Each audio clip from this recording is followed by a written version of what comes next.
I will work sincerely and revive this spiritual science, which is the core for enlightenment ecosystem. All manifest the state, space, powers, being, superconsciousness and Kailasa of Paramashiva, and making all of us manifest Paramashiva. In a world ravaged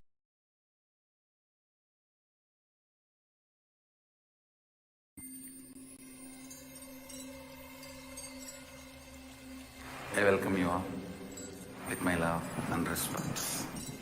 Let you all open all your three eyes. Om Nithyananda Paramashivam.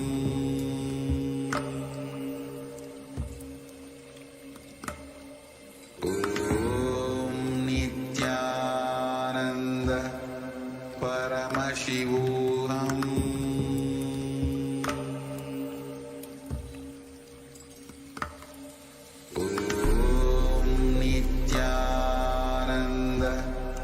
Paramashivam.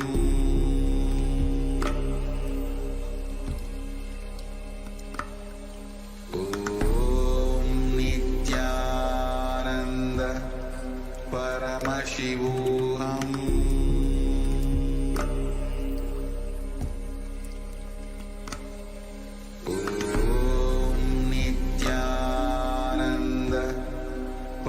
Paramashivam. Om Nithyananda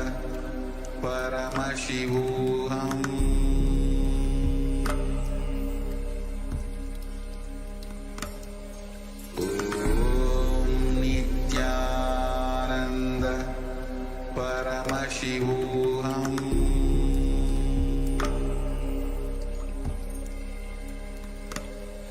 Om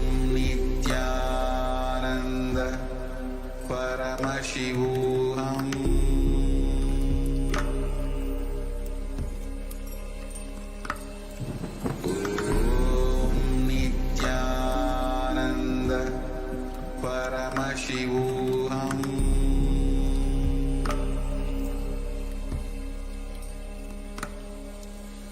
Om Nithyananda Paramashivam.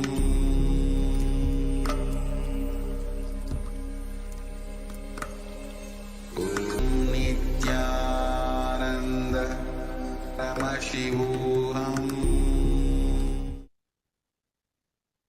We're back. In the next segment of this program, we are going to be understanding about the time and space continuum. Previously, Swamiji had expanded upon the Kala Tattva. What is the Kala Tattva and what is time? Now, the Supreme Founder of Hinduism, Swamiji, is going to be expanding on the topic of time and space continuum. Like previously, it has all come back to the space of listening, come back to a space of deep restful awareness, move from the space of hearing to listening, so that all the truths being delivered by the Supreme Founder of Hinduism can be imbibed into our being, can become a part of our very cognition. And that can happen only in the space of listening. So please sit straight, your head, neck, and spine in a straight line. Close your eyes. And remember Swamiji in your third eye. Visualize Swamiji sitting there in your third eye as Paramashiva with the 25 heads and 50 hands. In this deep, restful space of awareness, let us now enter into the satsang.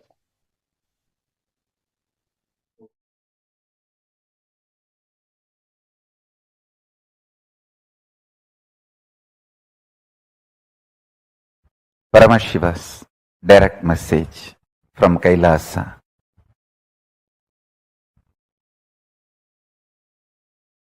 the dimension of Chidabhasa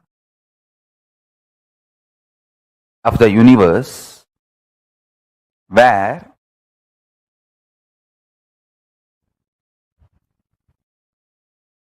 the activism of Chit and absolute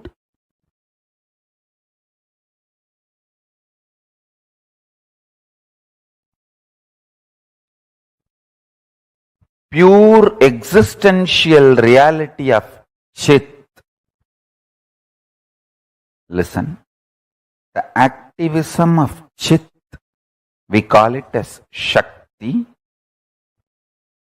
Its pure existence of Chit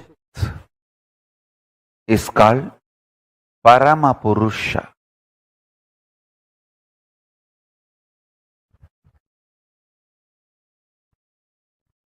These two together, in its pure being space and intense doing space, both together, is the dimension of Chidabhasa.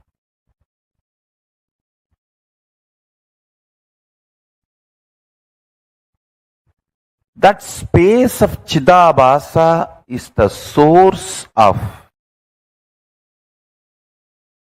all these 5 dimensions of the universe: length, breadth, depth, time, space.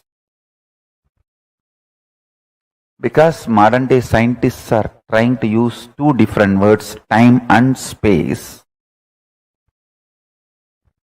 I am also using the same way, but in reality, time and space is a single sheet.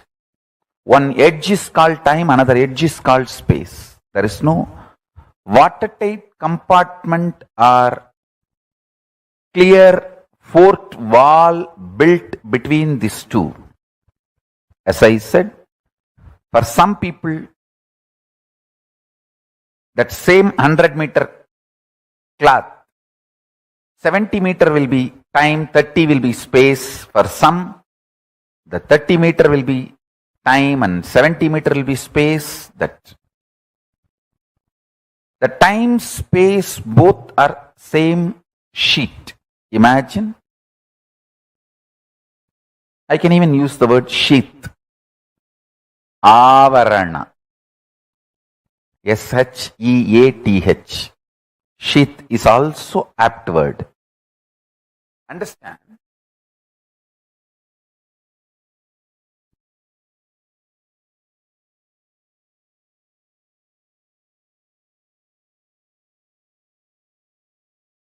Whether you know it or not, realize it or not, your thought current and your reality is not separated by any wall or any border. What you again and again persistently put in your space starts manifesting in your time.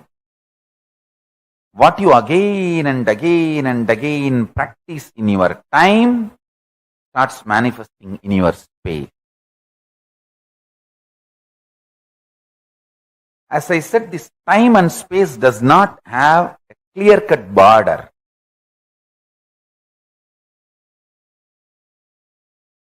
For some people, in this time-space continuum, in the time-space dimension, if it's 100-meter, consider it as a 100-meter long cloth. For some people, 70-meter is time and 30-meter is space. For some people, 30-meter is time, 70-meter is space. For some people, even only 2-meter is time and 98-meter is space. For some people, 98-meter is time and 2-meter is space.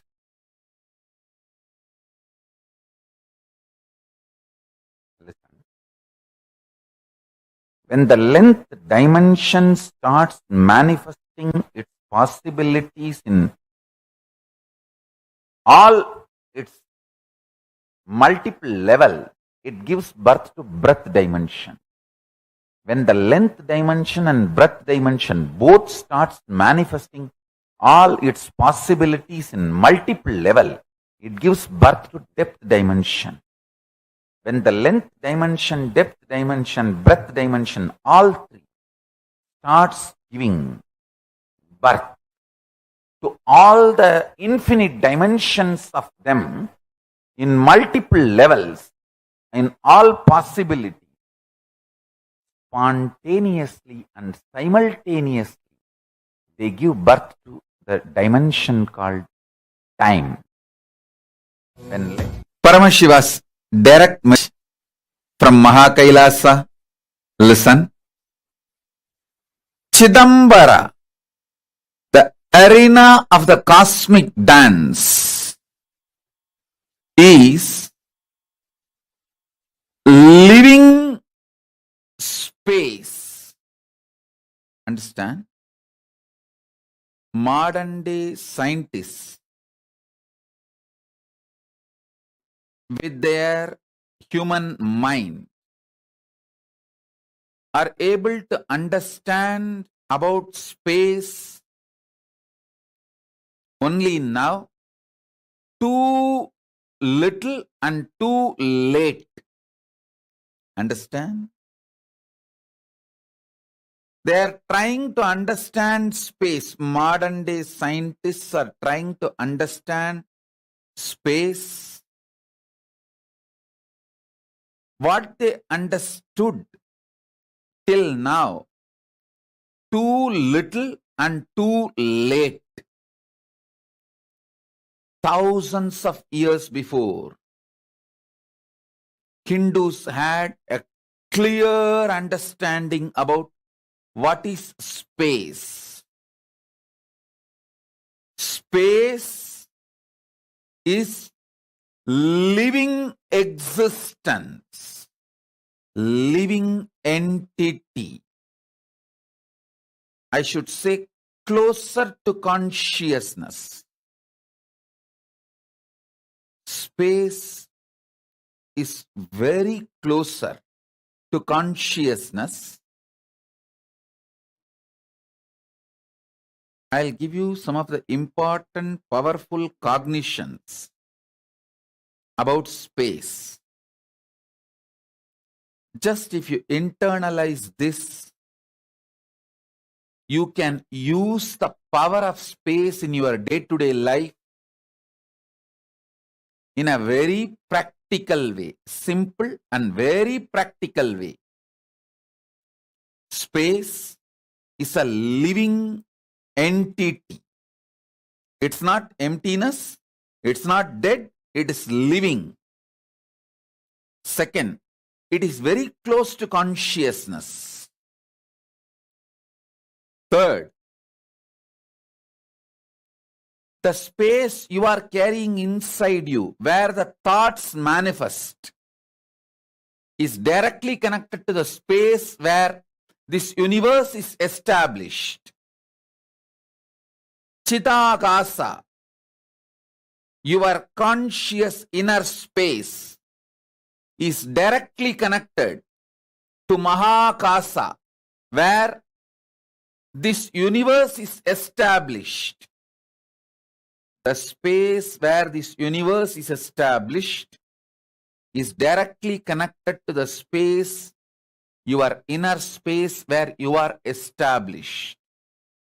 It means you have absolute ability to influence, inspire,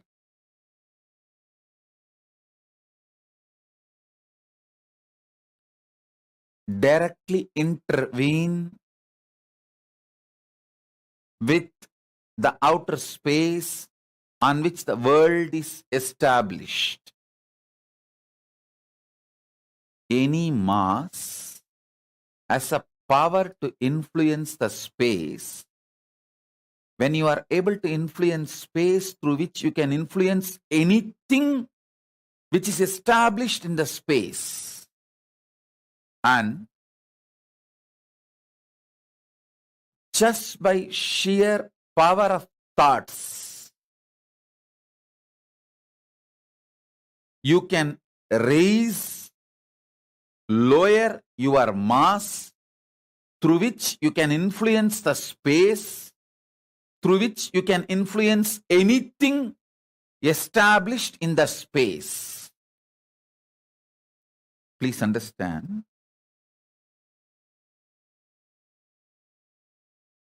When you meditate on cognize something very heavy, higher than your brain can grasp,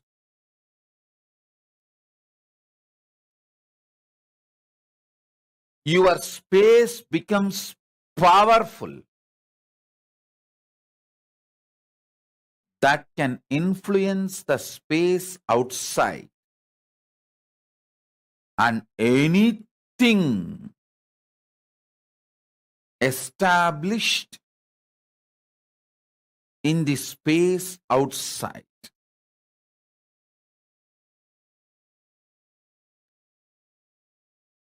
I'll repeat.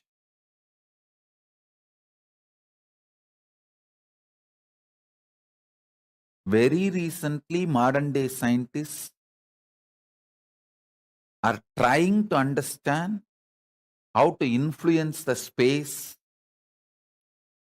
how space can be manipulated to make our lives more comfortable and better.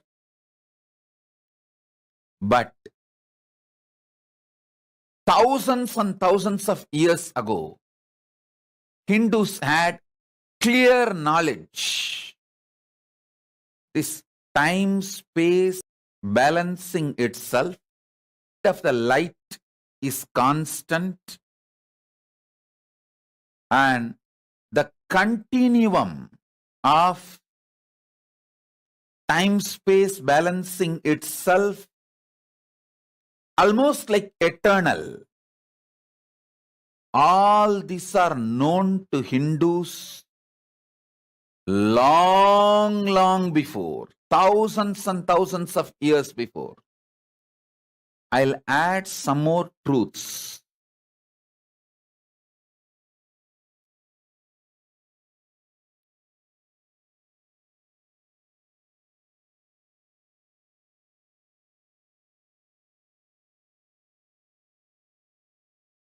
Thoughts can travel using space as medium. Anything which has a mass can influence space, through that can influence anything established in the space.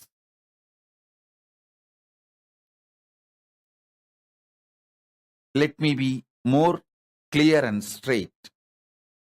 Just through your thought, power of cognition, the power of your inner space, Chidambara, you can influence anything established in the space, whether sun or the moon or the universe or the black hole or the Big Bang, anything established in the space can be influenced through the power of your inner space.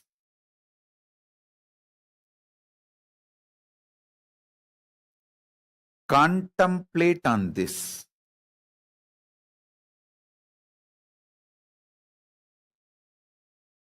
I have come down from Samadhi, brought these few important truths for all of you to chew, internalize this.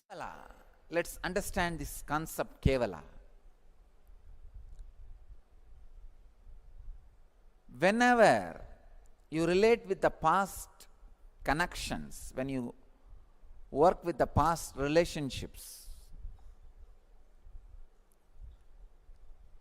That time pulls you into that space because of the time-space continuum. See, a being which understands it is alone, kevala, is a base material, raw material, where extraordinary powers, experiences, and enlightenment itself can flower. But once your inner space experiences the past times,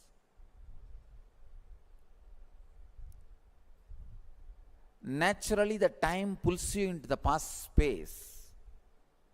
Then for next 9 months, the possibility of enlightenment is postponed. The possibility of extraordinary experiences is postponed. Again, it takes 9 months for any human being to sink the idea, kevala, I am alone.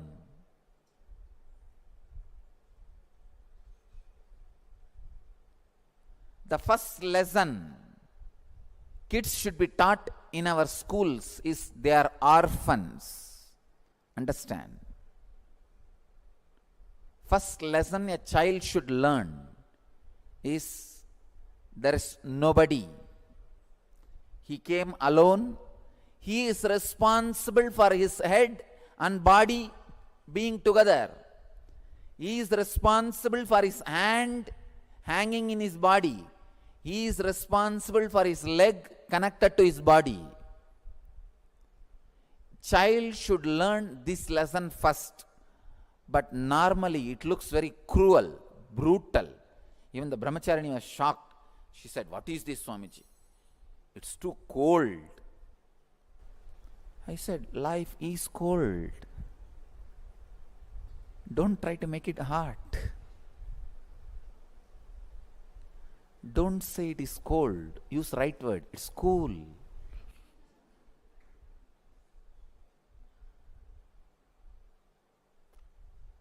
Child should know neither the father nor the mother or the relatives are going to be in his or her frequency. His or her frequency is going to be independently intelligent. Please understand, it is not going to be the extension of the parent's intelligence.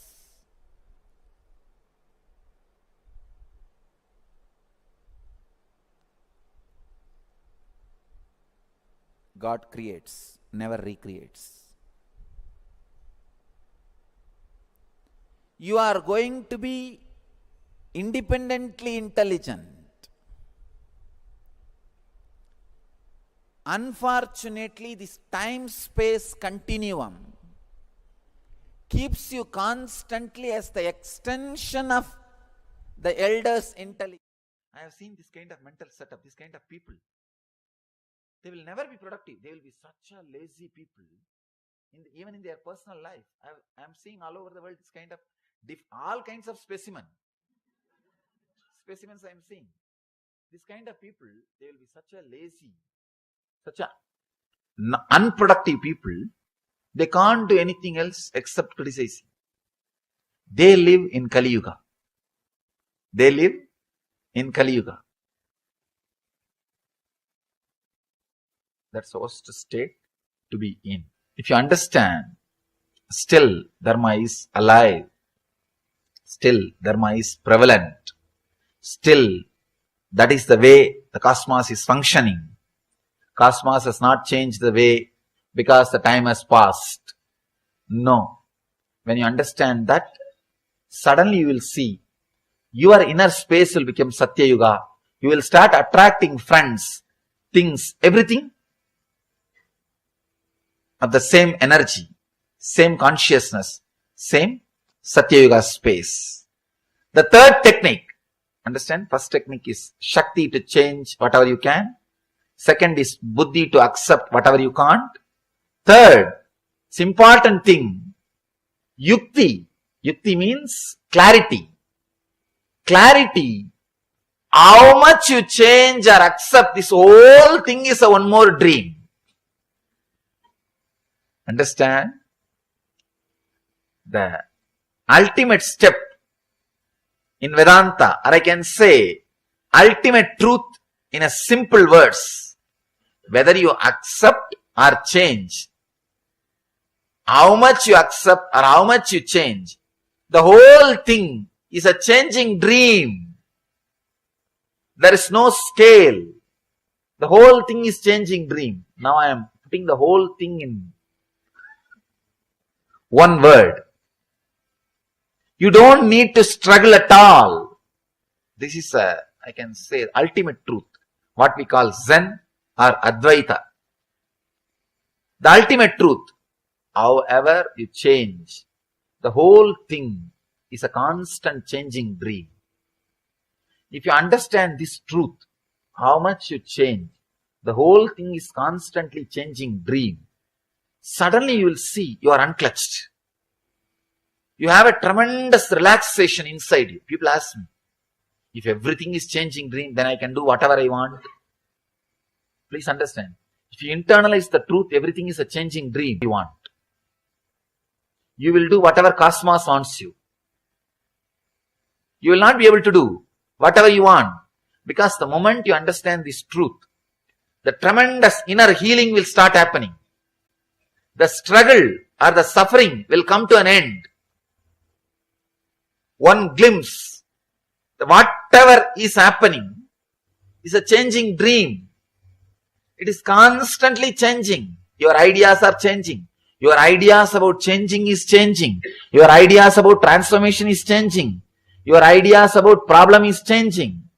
The whole thing changes. For example, sometimes people come and ask me, Swamiji, 12 years before I started my spiritual practice, I thought all my struggles will end. But after 12 years, still I have struggles. Understand? You may have struggles, but not same struggles. The transformation in struggles means transformation in you has happened. 12 years before, you might have been fighting with something else. After 12 years, you might be fighting with something else. When your opponent has changed, be very clear, you have changed. Your opponent changing. It means transformation has happened. Now your fight is happening in different level. In different level. Means the whole thing is changing. 12 years before, what was your desire? What was your fear? What you define as transformation? What you define as mukti? Even those things change. Your concept about liberation constantly changes.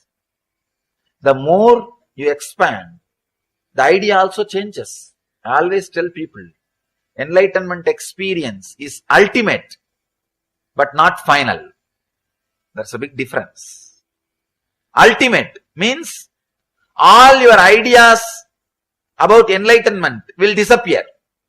All your ideas about body, mind, everything will disappear. That does not mean everything is over. It will be constantly exploding into a different space.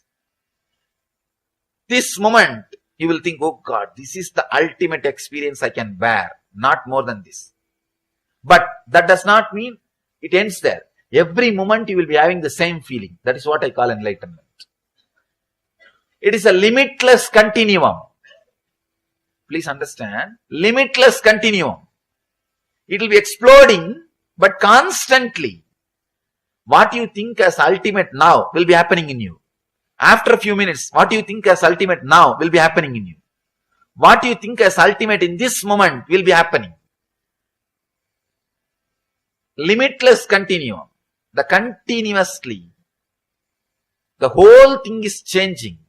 It means your idea about enlightenment, your idea about desire, your idea about greed, your idea about you, your idea about Jiva, Ishvara, Jagat.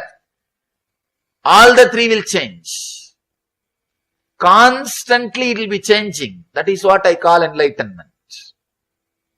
Please understand. People think enlightenment is retirement. No. No, you have an idea. After enlightenment, I will do this. I will do that. People come and ask me, Swamiji, what should I plan to do after enlightenment? I tell them, that plan he will do. You can't do. As long as you are planning to do, you will never become enlightened. Enlightenment is the last decision you can make. After that, you can't make any decision. All decisions will be made by somebody else or something else. All decisions will be made by something else. Constantly we think we are an accident. Cosmos is torturing us. No. Cosmos is not sadist. God is not punishing you. People come and tell me, no, Swamiji, you don't know, God is punishing me. Please understand, God has not come to that level to punish you. And you are not raised to that level to be punished by God. You are also not that great to be punished by God. God has also not come down to that level to punish you. We go on abuse the Dharma. No, you don't know, it is Kali Yuga. Dharma will not be prevalent. This history says, that Purana says, that Bhagavata says, that Sutra says, it is Kali Yuga. Life will be like this only. No. Be very clear. There is no such thing as Kali Yuga. There is no such thing as Kali Yuga. I am responsible for what I am talking. I know the meaning of the words I am uttering. There is no such thing as Kali Yuga. It is our impatience to look into the truth. Is what we call or we claim, we come to the conclusion that it is Kali Yuga. Look little deep into the truth. You will see Dharma is prevalent. It is Satya Yuga. When you are superficial, when you don't look into the things, world is Kali Yuga. You are in Kali Yuga. You will attract only that kind of people around you. You will attract that kind of friends around you. You will attract that kind of relationships around you. You will attract that kind of situations around you. You will be living in Kali Yuga. Actually, in what conscious you are, you will attract only that kind of people around you. You will be in Kali Yuga. If you look little deep, if you have little patience to look into the reality, the truth, suddenly you will see the world is Satya Yuga. Still Krishna is playing. Still Rama is living. Still all the great masters are alive. It is Satya Yuga. Still Dharma is running. People ask me, what do you mean by this? So much of terrorism is going on, so much of poverty, so many war is going on. What do you mean by this? Still things are Satya Yuga. Understand, when Krishna was there was no war or what? When Rama was there was no poverty or what? No. Please understand. When Rama was there also, some part of the world, people were living in Kali Yuga. And even now, some people are living in Satya Yuga. So, Satya Yuga or Kali Yuga is not the chronological time. It is nowhere related to chronological time. It is individual's decision. If you want, now you can enter into Satya Yuga. If you decide, from today, I will have different consciousness, then naturally you will attract that kind of friends. You can see in your life. If you are continuously having self-pity, you will attract the relationship friends who will torture you. You will see. You will continuously attract people who will abuse you because you feel very comfortable with them. After 3 days, you forget that they abused you. You can again relate with them. You find out their cell phone number. You forget. Just 3 days before you have been abused. No, it's okay. But he is a good guy. In the heart, he is very good guy. I mean by this word, in the heart he is very good. Even though he abused me, in the heart he is very good. They have their own technical terms to justify what is going on. You attract abusive relationships, abusing people, everything around you, if you are in that mood, if you are in that consciousness. So please be very clear. The moment you start clearly understanding, the whole world is going as per Dharma. It is Satya Yuga. Suddenly, you will attract the people who are living in Satya Yuga. You will create that kind of friendship around you. You will create that kind of circle around you. Suddenly you see you are in Satya Yuga. to enter into Satya Yuga, all you need to do is, you don't need to create Satya Yuga. Just tune yourself to Satya Yuga. That's all. The 6 feet, whatever is inside your skin, make that as Satya Yuga. Suddenly you will see whatever is outside your skin also will become Satya Yuga. Nothing else need to be done.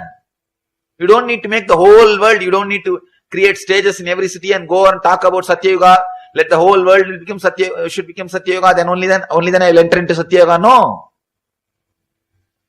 No. Just change your inner space into Satya Yuga. Suddenly you will see, you will attract that kind of friends. Suddenly that kind of books will reach you. That kind of DVDs will reach you. That kind of websites will reach you. That kind of newspaper will reach you. That kind of things will reach you. All other things will become, you will lose interest.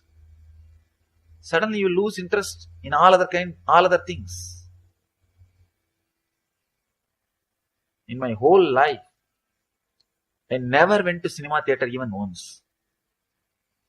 People ask me, I studied in college. I studied diploma. People ask me, even in college, how did you manage, Swamiji? I said, somehow, I never felt that was part of my life.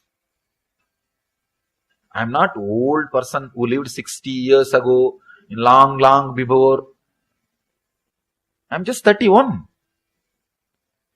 This generation, my life. People ask me, it is impossible. Without being influenced by cinema and TV, how can somebody be alive? I said, somehow, this is the way I am. They say, no, you are extraordinary, you are enlightened. Please understand, when you decorate the deity on your own, your intensity's ability to be continuity. Intensity is excitement in your inner space. Continuity is ability to keep that excitement as visualization till it becomes a reality. Please understand, these are some of the ultimate cosmic principles.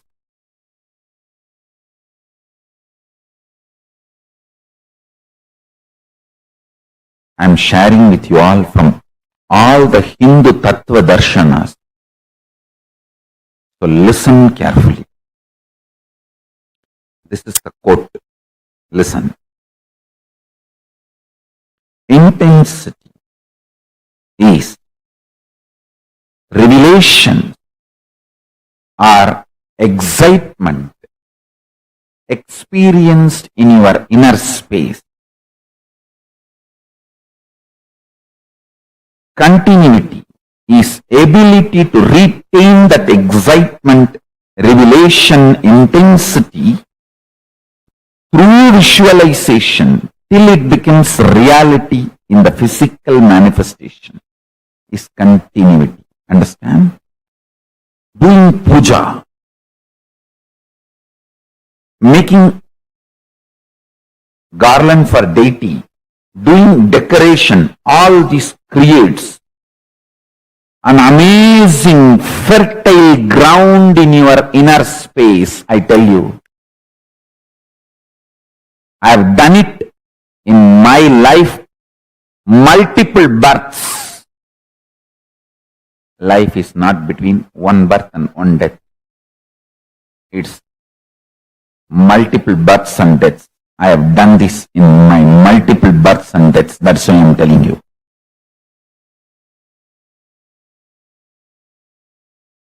Intense excitement, when it is added with the creativity, especially the most superior creativity is Hindu Kriya. Kriyas of Hinduism is the most superior creativity. See my Gurukul kids, just by decorating deities they manifest powers. Because intensity of the inner world starts manifesting as continuity of the outer world. Listen. Intensity of the inner world starts manifesting as the continuity of the outer world just through decorating the deity. If you are a millionaire, want to become billionaire, I guarantee, start a temple, start spending at least half an hour to 1 hour physically working on the temple. Tie dhoti, sari, put jewels.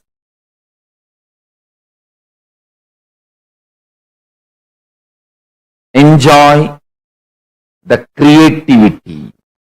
Please understand, one of the greatest poverty the modern day man is facing is inability to retain a visualization continuously even for few minutes. Extreme mental breakdown. Don't try to tell me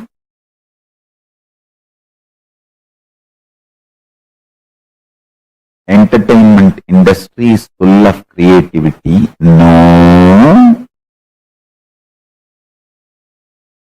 Entertainment industry is full of copying, replicating, duplicating, not creativity. Creativity is less than 0.5%. Creativity, I am defining, creativity is ability to keep the inner space's excitement, inspiration through continuity till it becomes reality.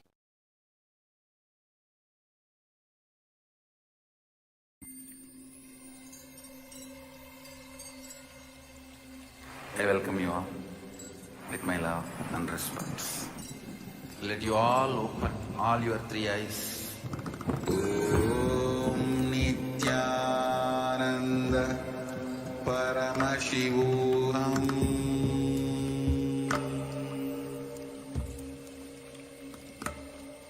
Om Nithyananda Paramashivam.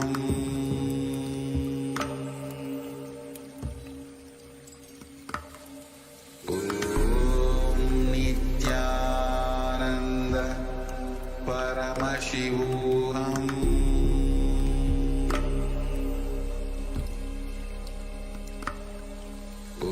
Om Nithyananda Paramashivam. Om Nithyananda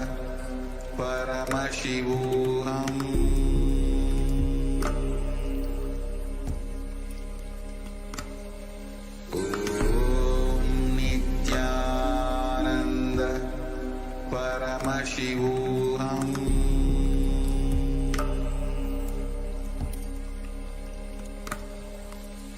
Om Nithyananda Paramashivam.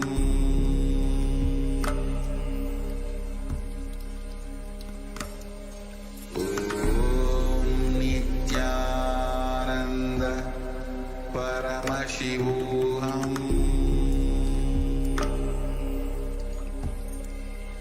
Paramashivam. Om Nithyananda Paramashivam. Om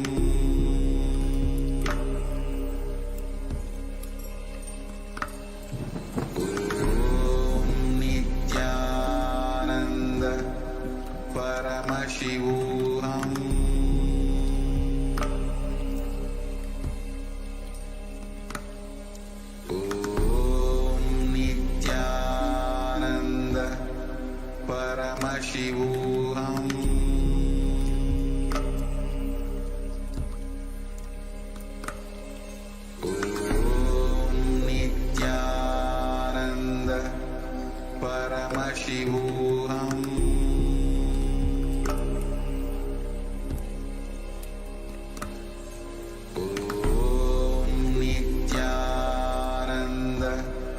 Paramashivam.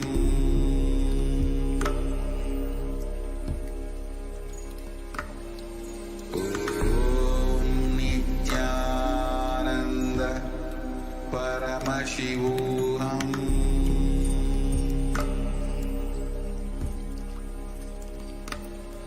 Om Nithyananda Paramashivam.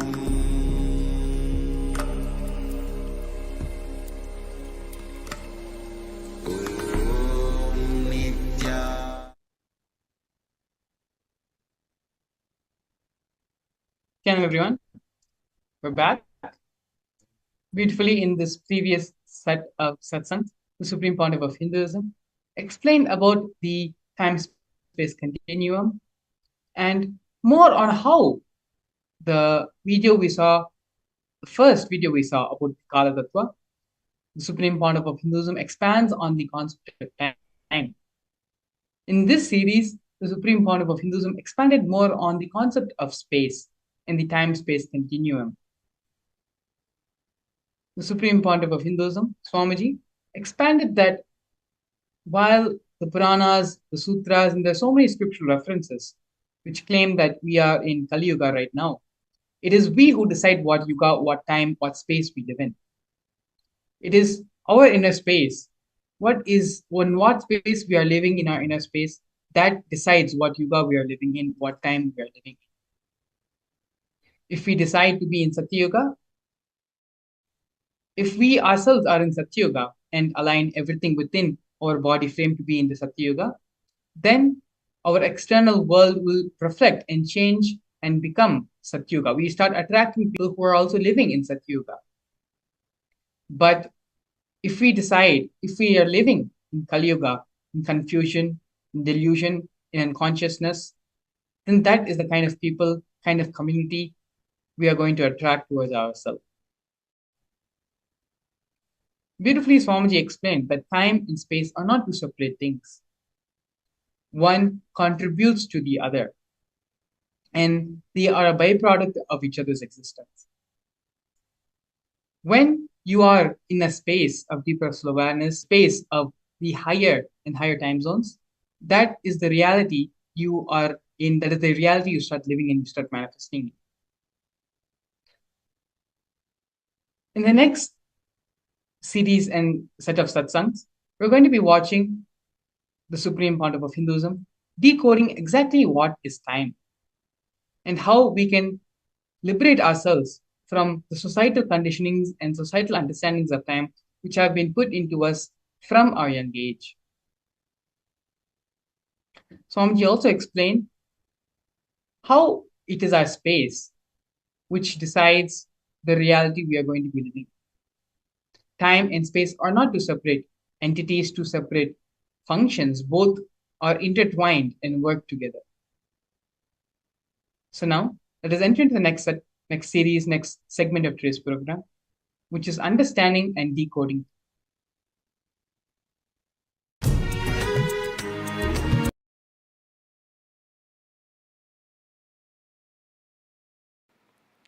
Nithyanandeshwara Samarambam Nithyanandeshwari Madhyamam Asmadacharya Paryantam Vande Guru Paramparam.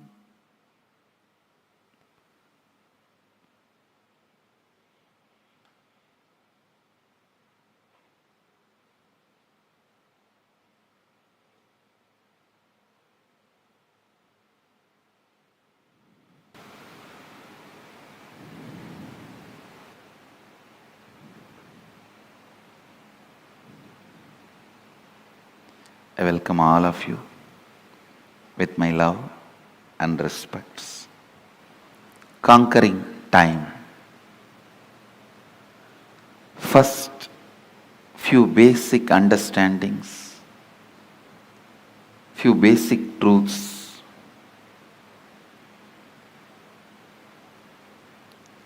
Please understand, every sacred secret,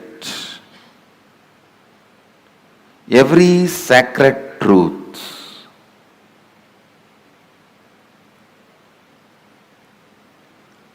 I am uttering every word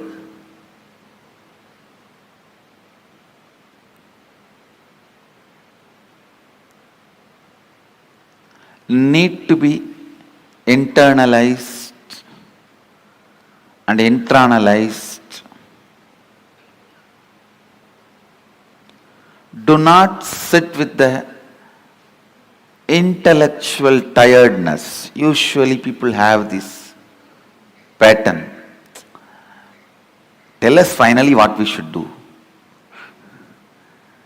No, things don't work like that. Please understand.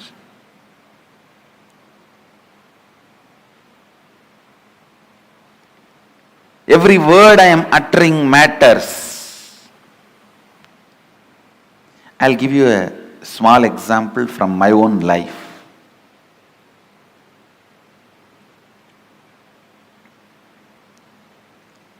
One of my guru, Annamalai Swamigal, in course of conversation he told me that we are not the body, we are beyond pain and suffering. When I was sitting alone and contemplating about it, we are not the body, we are beyond pain and suffering. What does he mean by it? I actually experimented. I took a knife and cut my thigh to see whether we have pain or not. Of course, I had pain and I was taken to hospital and stitches were done and all that has happened. But I could not think what my guru uttered is lie. I was continuously contemplating. I had a yoga guru. He was also a Paramahamsa. One day he explained, he usually comes to the house where I was born and brought up. He will come home early morning, 4 o'clock, and drag me out of the bed and take me to the temple and teach yoga. I was a kid. The moment I am out of bed, he will make me drink coffee so that I will not go back to bed. One day he was telling,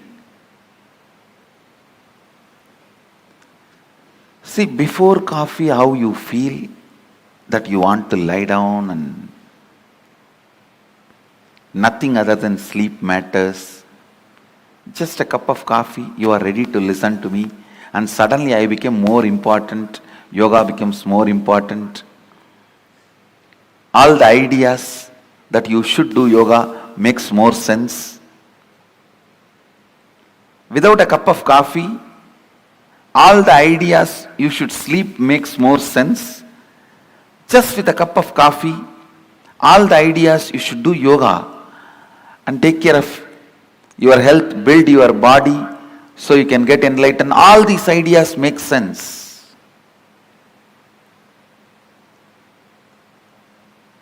He made a very important statement which I want to translate in English for all of you. He said, the physiological, psychological, neurological effect on you is not you. Please understand.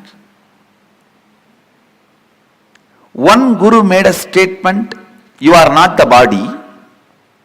The other guru made a statement, the physiological, psychological, neurological effects happening on you is not you. How many of you click with that second statement? Actually, both statements finally mean the same, but the second statement suddenly made so much sense to me. Yes. Please understand. Because I could see my seeking is not just equivalent to a cup of coffee, but A cup of coffee can make such big impact. It can just drive away the sleep, make the whole yoga happen in me with enthusiasm, excitement. So when I was analyzing, cup of coffee cannot be equivalent to my seeking.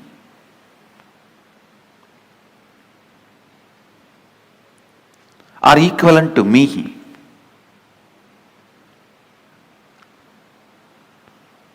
Understand? The idea he conveyed to me, my yoga guru, is whether you have the feeling sleeping is more important, that is my first priority, I don't care about anything else, or you feel no, after a cup of coffee, the thought current, no, I have to be doing, this has to be done for my enlightenment, for my growth. Whether you have this thought current before cup of coffee or thought current after cup of coffee, both thought currents does not matter. Both thought currents are not you. Both thought currents are empowered by you, not you. That is what the master, the first guru means, Annamalai Swamigal means, you are not the body, you are not the mind. When Annamalai Swamigal told me, you are not the body, you are not the mind, you are beyond pain and suffering,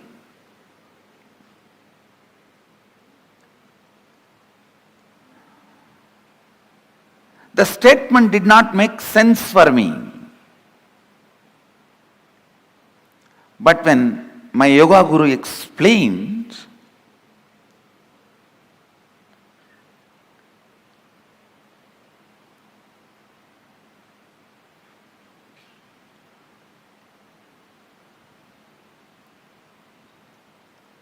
physiological, psychological happenings are not you.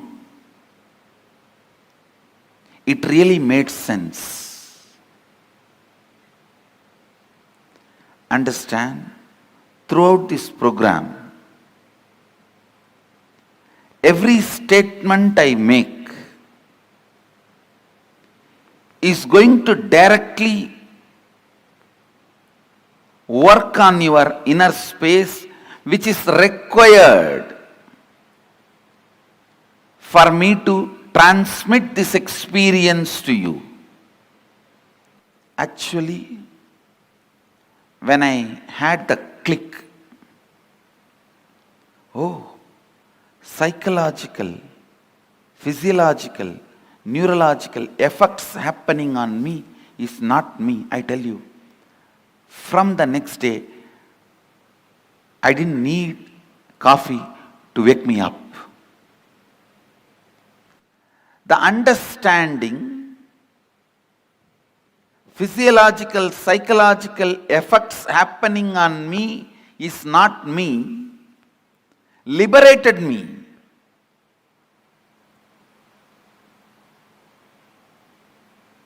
Not only from coffee, after that, never ever I understand something called low mood or depression or not feeling well or stressed. I tell you, all these words are really strange. Still I am not able to comprehend those words. When people come and tell me, I really feel bad for them, but I feel, oh God, I am not able to grasp what they mean by this word. All those words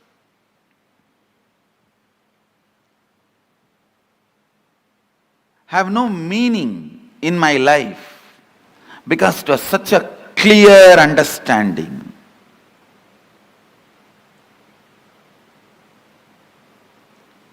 Now sit to grasp those understandings.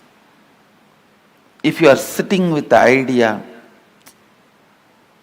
all these are okay, Swamiji, you tell me finally what I should do, I will do that. That is intellectual tiredness. Please understand. Egg, if it is broken from outside by force, a life ends. If it is broken from inside, a life starts. If you sit with intellectual tiredness, you finally tell me what I should do. Even if I tell you finally what you should do, if you do, it will be like a breaking the egg from outside. Even if I transmit experience to you, you won't retain it. When I transmit and you don't retain, it is called Satori. When I transmit and you retain, it is called Samadhi. Annamalai Swamigal, what he tried to transmit, what my yoga guru transmitted, Yogananda Puri, both are actually one and the same. The first transmission may be my intellectual tiredness. It was only a Satori, it never becomes Samadhi in me. But the second, when Yogananda Puri explained, maybe it clicked with me, it becomes Samadhi. A permanent experience. After that, never ever I had a respect for any of the physiological, psychological happening in my system. And no physiological, psychological happening could have any say on my system. Please be in the space of internalizing every truth I am going to share with you. So, it becomes Samadhi in you. The permanent transformation in you. It becomes eternal understanding in you. We are going to have a special meditation process end of the sessions today and tomorrow. But that does not mean that is the essence of the session. Now you don't need to be receiving. Every word I am uttering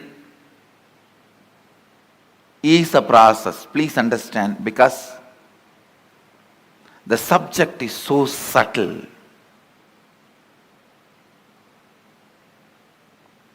Subject is so subtle. See, when my first guru told me, you are not the body, you are beyond pain and suffering. It is truth, but it is too to grasp. It's too physical. But when my yoga guru told me, experientially, which he was able to convey into my listening,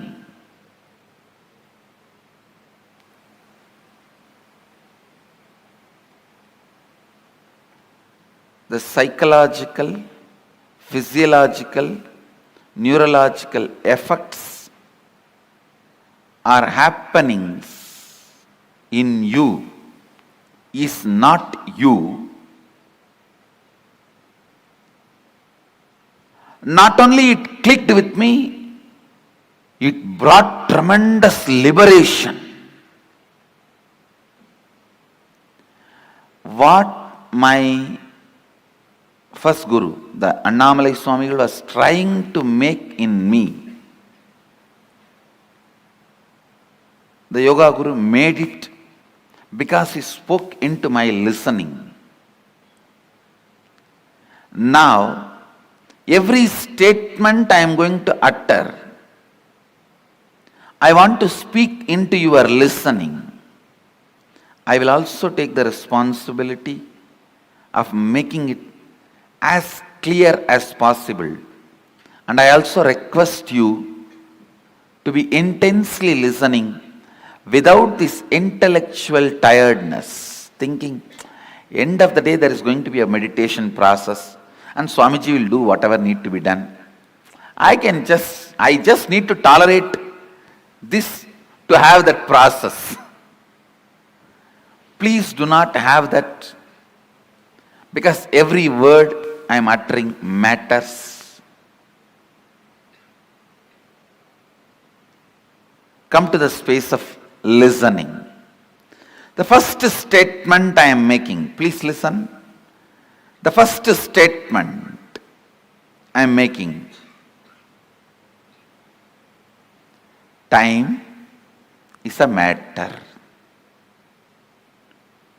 Second statement, it is not absolute as you think.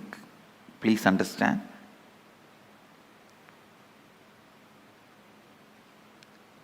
Now I will make these statements into your experience.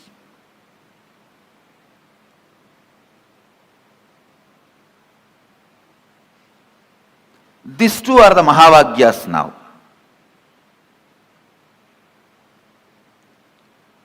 When you perceive this world through this body, you can never doubt the authenticity of this body or the authority of this body. But when you are perceiving the dream world through the dream body, this body does not have authority over you. Please understand. When you are perceiving dreams with the dream body, this body does not have authority over you. Same way, when you are perceiving this world through this body, the dream body does not have authority over you. When you understand there is a body which has authority over you at some time, does not have authority over you in some other time, you can understand this body also has authority over you sometime, does not have a right over you in some other time. Listen. As long as you perceive this world through this body, you think this has authority over you. You can't understand a space without this body. Same way, because you are constantly perceiving the world, because you are constantly perceiving your reality through time, you think time is absolute and it is truth, just like how you feel your body is truth.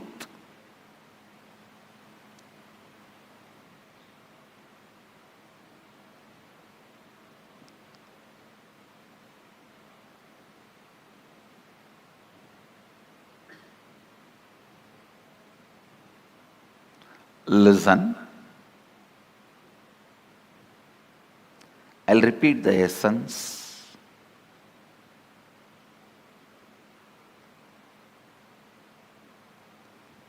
when you see, perceive this world through this body,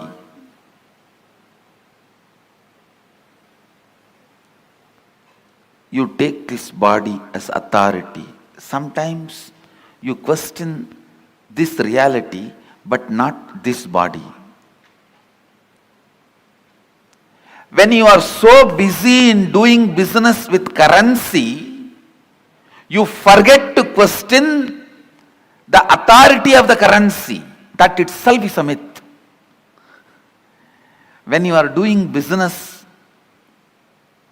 using diamonds, you forget to question the authority of the diamond. You are so busy in giving 100, taking 50, giving 200, taking 400. You forget the diamond itself is not something precious, or it does not have an authority other than created demand. Please understand.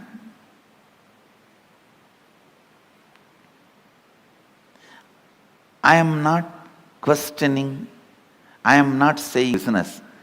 All I am trying to tell you is, understand the stupidity, you can play with it beautifully.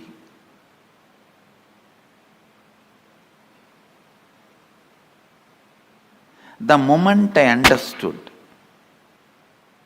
it clicked with my system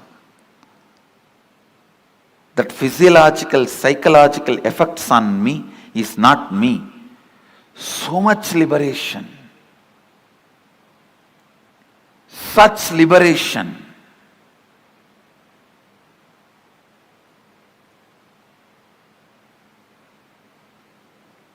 Such a beautiful space.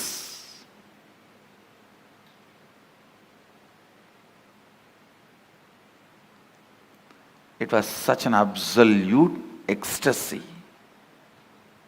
Knowing even that ecstasy is not me.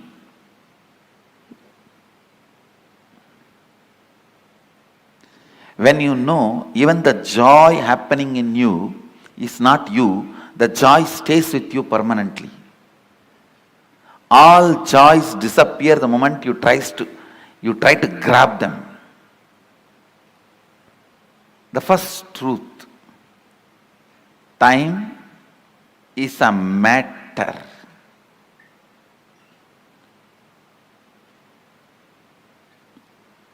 And it does not matter. Time is a matter and it does not matter.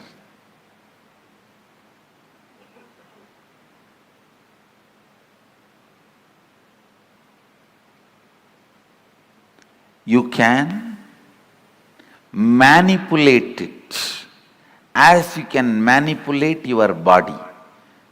Understand? You can make your body big or small with certain practices, diet control. You can manipulate it. You can play with it. Same way, you can play with time. You can play with time. How? We will see next. But some of the basic truths, you can play with it.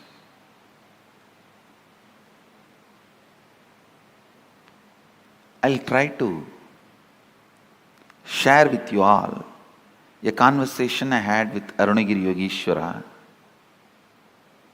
It's too personal and intimate, but I think I have to share so that you will understand the concept of time as Mahadeva explains in Agamas.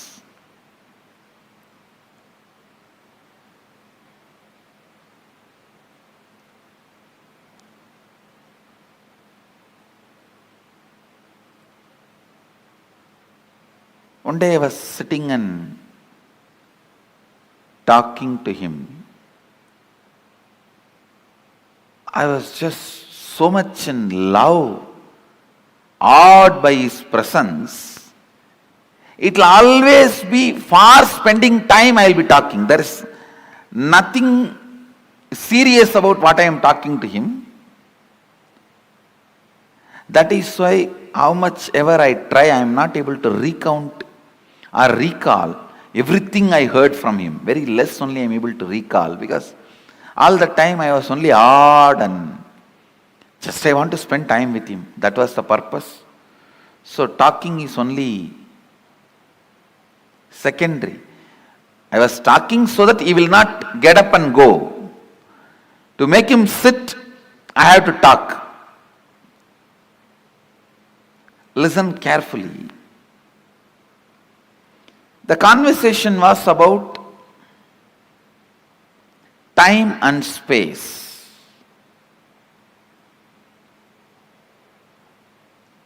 He was trying to explain time and space to me. It is time you understand every statement,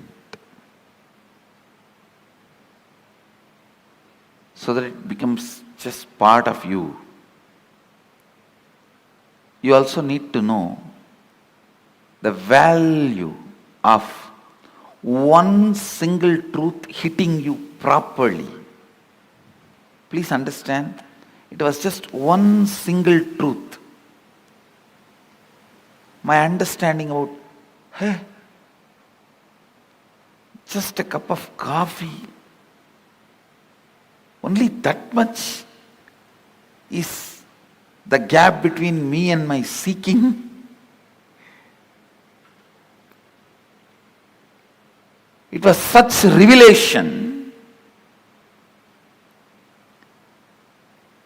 The laziness and powerlessness and the powerfulness of coffee. I understood very clearly, both are not. I am something beyond this too. Just that one understanding liberated me forever from all the physiological and psychological ups and downs. Never ever I had any respect for the physiological, psychological ups and downs in my system. And you don't know what great liberation it can be. So please understand. Now, even understandings can liberate you from many patterns you are having, and with understanding, if I lead you into the process, the experience I transmit will become Samadhi in you, means permanent. Without you understanding or without you developing the right context also, I can put you in experience. That will be by force, it will only be Satori, you won't be able to retain that. So allow every statement to work on you, because even I am feeling, I am explaining something very subtle. It's almost like I am not playing with Saraswati, I am playing with Saraswati's Veena.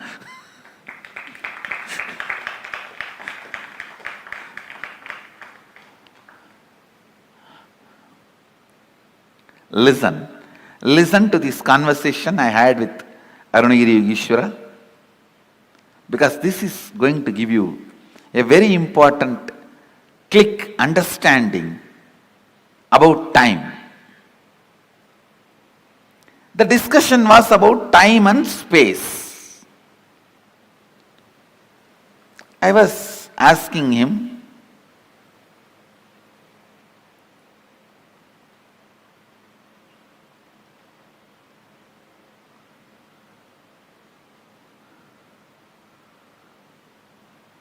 some questions about Kala Bhairava.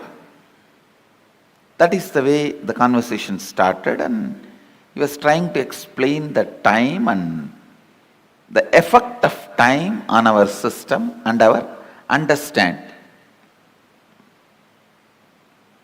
Naturally, I could not grasp everything immediately.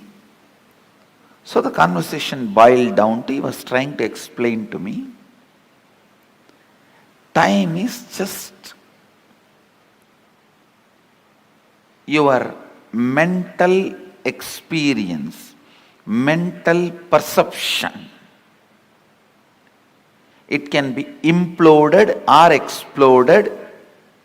Listen, it can be imploded or exploded as you want. So naturally it was too much for me. Then he touched something in my very personal life and explained. Of course, it is a very intimate conversation, but I'll share it with you all because it will do good to all of you. I had the problem of bedwetting as a child. So, when I was talking to him, it was around maybe I was 11. At that time, I used to have that problem of bedwetting. He just picked up my hand with a lot of care. He was trying to guide me, asking, when you have a bedwetting, what goes on in your dream state and deep sleep state? I slowly described, I contemplated and described. I used to feel first my bladder is full, then I'll feel in the dream that I am in a restroom and I should relieve myself, and then in next few minutes I'll only feel my bed is wet. I explained the step by step. He said, exactly, this is time. Please listen. It was such powerful click for me. I'll tell you exactly what he said. He said, how the moment your bladder is full, your brain can create the restroom which is not there and give you the comfortable feeling you are protected, safe, you are in a proper place, please relieve yourself. Only after that signal goes to the body, the internal organs decide to relieve and relieves itself.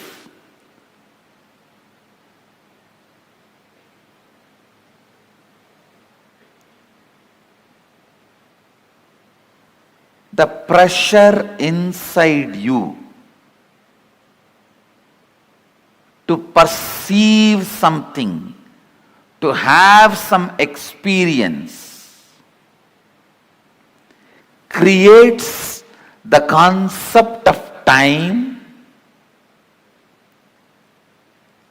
and gives you various experiences. Pressure inside you, that bladder is full, creates the restroom ambience in your brain, which is actually not there, but gives you a comfortable feeling, you can relieve yourself. Same way, desire to have certain experiences, that pressure inside you creates time which is not there and gives you various experiences. I'll try to convey much deeper the same truth further. Now you understand this much. The whole idea of time is your will and decision. I can give you 100 example. When you are sitting with somebody whom you like or doing something which you like, your passion, you don't know how the time passes. Time gives you a different experience about you, about life, about world.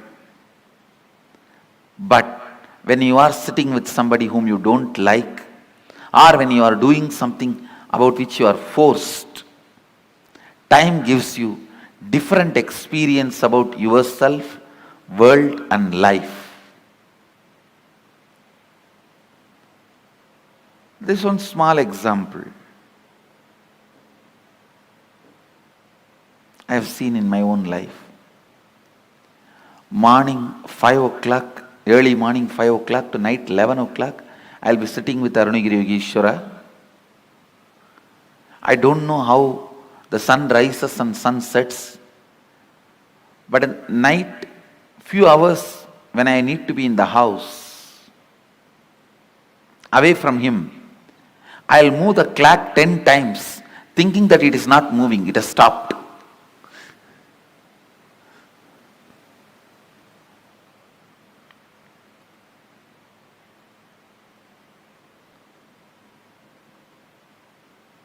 I'll feel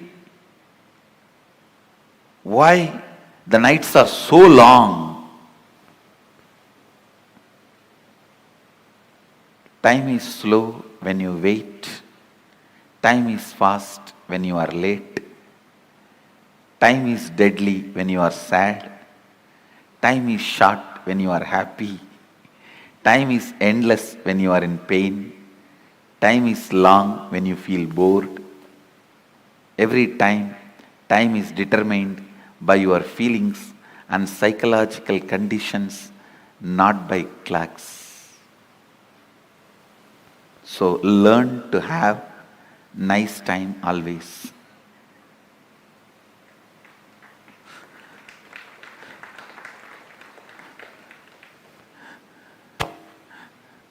Whatever now I am sharing, most of you may know that ideas, nothing new.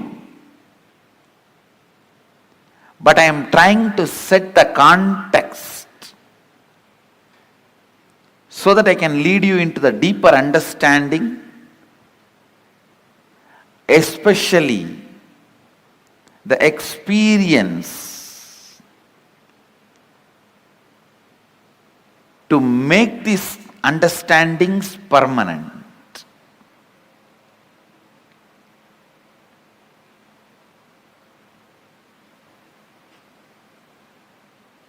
Time is a matter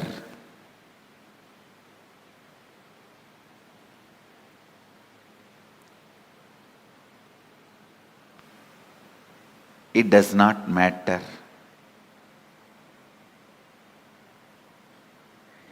It can be manipulated as you want. You can play with it as you want.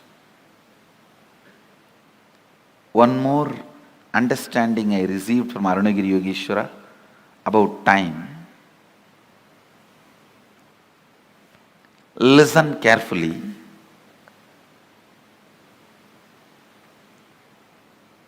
The whole life is just a vast canvas. Space is the canvas.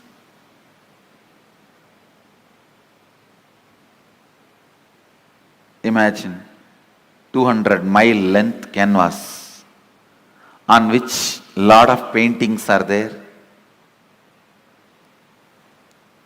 The paintings which you already perceived is called past. The painting you are perceiving is present. The painting you are going to perceive is future,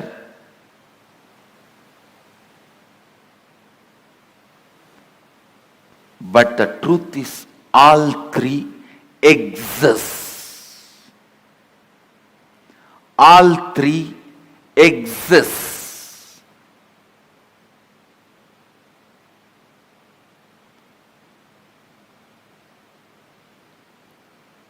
Next statement I am making. Please listen. First statement I am making. Past, present, future, all three exist. And the next statement I am making, you can alter all the three. We always think, if all three already exist, how can I alter my future? If it is already existing, how can I alter? Understand? The painting exists does not mean you can't add something to it. Your powerlessness, I can't add something to it, only makes you stop adding. And very important statement I am making now. Not only you can alter the future, you can alter your past. How? We will make. You can alter your past.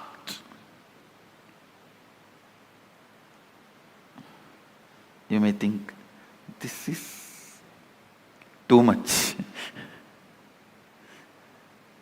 How? We will see after the meal break. I'll give you clear experiential understanding about these 4-5 statements I made. During this meal break, go on, chew these statements along with your food. 1, time is a matter, it does not matter. 2, your psychological ups and downs, physiological ups and downs are not you.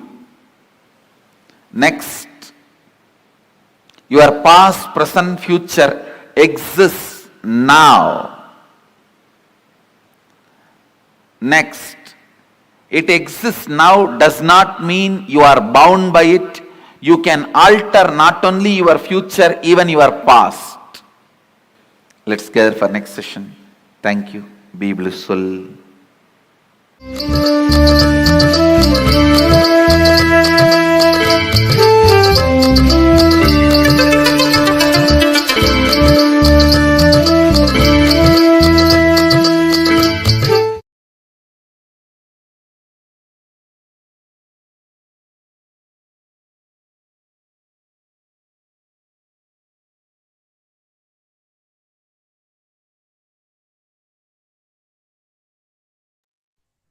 Sorry for the technical glitch. Beautifully in this webinar, the Supreme Pontiff of Hinduism explained the science of time and exactly what is time. Swamiji gave a beautiful example. For our whole life, our whole reality is just a long canvas.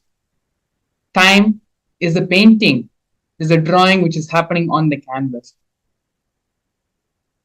Everything which we are perceiving, our experiences, everything which we are seeing, what we claim as the reality which is happening around us, all of it is nothing but time, nothing but matter, which is created by us, can also be destroyed by us, and can be manipulated and transformed into any other form of matter, into any way we want it to be. Beautifully, the Supreme Pontiff of Hinduism also gave multiple examples from his own life and the direct truths and revelations and teachings Swamiji himself received from Arniga Yogeshwara about time. Time is a subjective reality. It does not exist as objective for everyone. When we are happy, time is short. When we are in sorrow and pain, time never seems to end. When you understand these fundamental cognitions and fundamental truths which Swamiji revealed about time, then you'll simply know how to use time to manifest what you want in your reality, what you want to manifest in your life. Attending the Paramashivam program will help you and bless you. Swamiji will bless you with the power, the intelligence, and the knowledge and experience to make time as one of the toolkits to manifest whatever you want in your life. So, without further ado, please go ahead and the QR code and the link to the Paramashivam registration website is being projected below. The program which Paramashivam can offer you, what it can provide to you, what it can contribute to your life is invaluable. No matter how much ever we talk about it, the benefits and the different things which you will be learning in the program, it will not equate to the experience which you will receive from the Supreme Founder of Hinduism during the program. So without further ado, please go ahead and take the next couple of minutes to register yourself for the Paramashivam program. And with this, we're going to be entering the next segment of today's program, followed by the Bhava Samadhi Darshan of the Supreme Founder of Hinduism in the Virabhadra Bhava Samadhi Darshan. So with this, we are now going to go for a break and join later in the next session. Thank you, Nithyananda.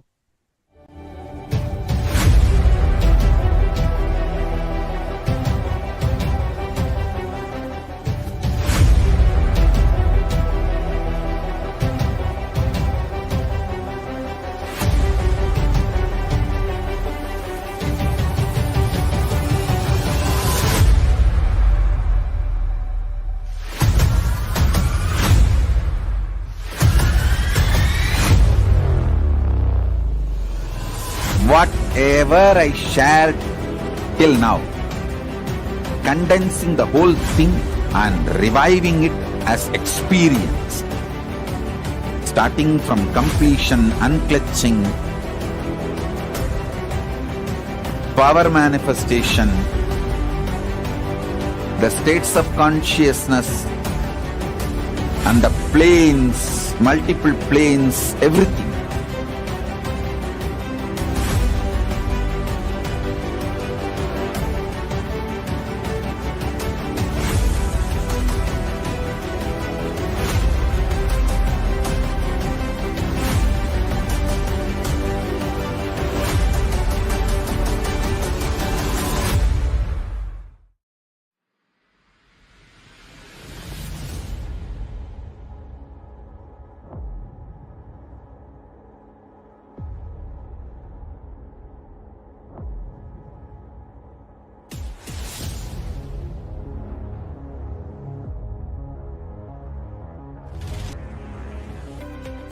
Anything presented to prove you are not Paramashiva is illegitimate. Decide this. This is super determinism. Understand? Anything you declare as illegitimate will lose power over you, will die in few days, few minutes, maybe in few weeks, whatever few days it takes. It will not have power over you. Understand? This is the method for sudden enlightenment. This is the method for sudden enlightenment. It happens by the Shaktipada. Here Paramashiva is sitting to tell you all, you are Paramashiva, you are me, with Shaktipada and Shaktinipada. The Dvitiya Vijnasa Krama is an extensive and thorough yoga sequence to prepare your body to receive the experience being given by the Supreme Founder of Hinduism. Through the yoga, which is aligned as per the source scriptures laid down by Paramashiva and the Agamas, Nithyanandam Paramasukadam Kevalam Jnanamurtam द्वन्द्वातीतं गगनसदृशम् तत्त्वस्यादिलक्ष्यम् एकं नित्यं विमलमचलं सर्वदी साक्षिभूतं भावातीतं त्रिगुणरहितं सद्गुरुं तं Namami. Nithyananda, I welcome all the viewers and participants over 175 countries joining with us for the Bhava Samadhi Darshan of the Samhara Murthis of 64 manifestations of Paramashiva, manifesting through the Nijavatara, the Supreme Pontiff of Hinduism, Bhagavan Nithyananda Paramashivam. And we are going to be having yet another exciting segment today with amazing guest speakers who are here to share their life journey. And their life journeys are something so much profound. We can see the impact of the Supreme Pontiff of Hinduism's teachings, his initiations and blessings, how it can influence in the individual level and in the community level. And today's segment is going to be about women empowerment. Yes. So you may think, yes, I've heard this before. I think I have heard a lot of shows about women empowerment. Yes, you may have heard about it. But today's segment is going to cover and unleash some of the very interesting facts on how Hindu feminism is far more advanced and powerful, and how Swamiji has empowered and taken this aspect of Hindu feminism and advanced so many milestones of Kailasa forward over the last 30 years. So, coming back to the state of affairs today, women has been a long-standing backbone of the entire society. But if you take the women in the current society today, there is a lot of inequality, oppression, gender justice, and also sexual violence and physical violence that has been encountered by women almost, we can say, 1 in every 3 women has encountered this sort of oppression and gender violence every day. So, though we may feel that, okay, I am in 2023, so many things are advanced, and people are progressive, and that's what you would expect it to.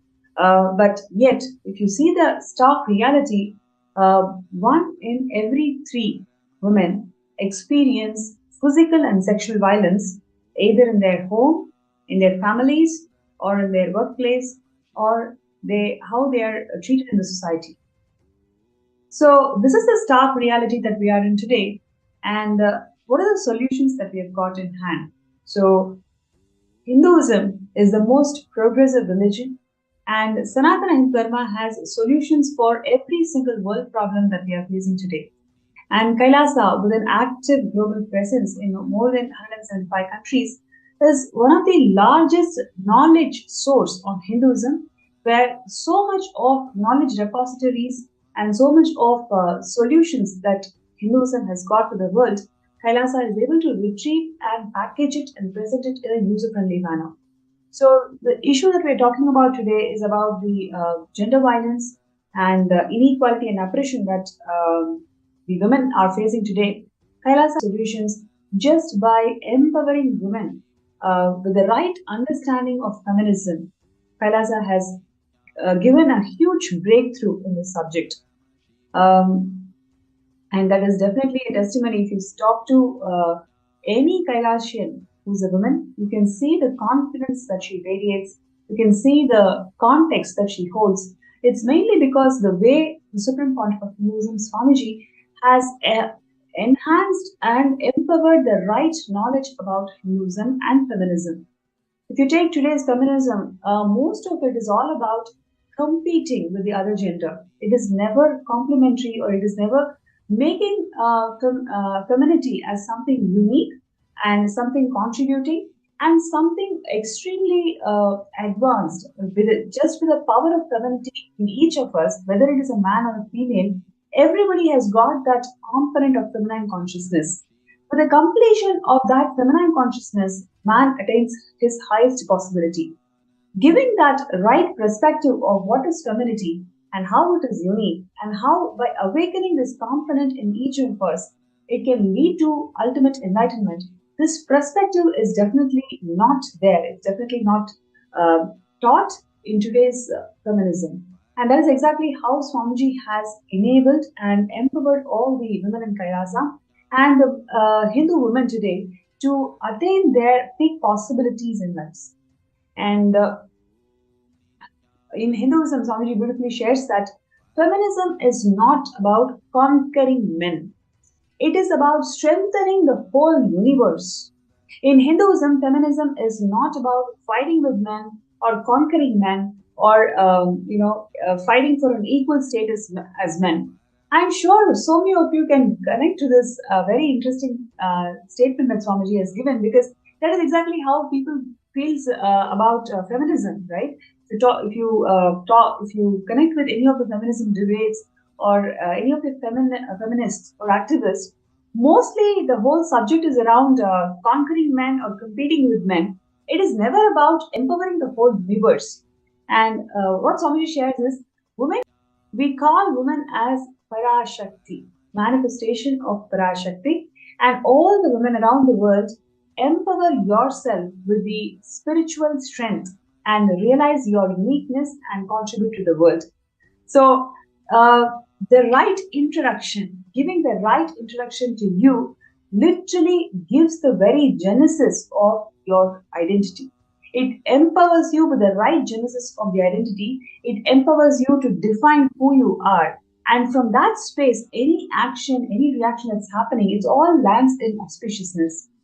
And we'll take a look at a small video where Swamiji defines Hindu feminism.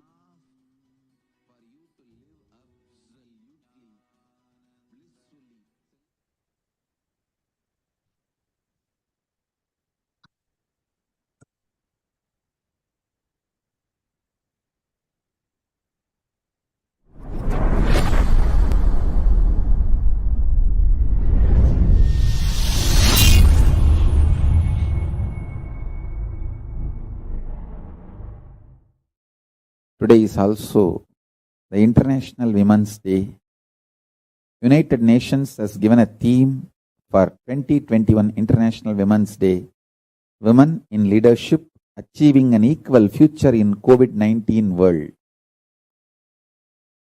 My message on this International Women's Day, understand, Hindu tradition empowers women. In Hinduism, feminism is not conquering men, it is strengthening the whole universe. In Hinduism, feminism is not all about fighting with men or conquering men or not even equivalent to men. Women have their own unique place. We call women as Shakti.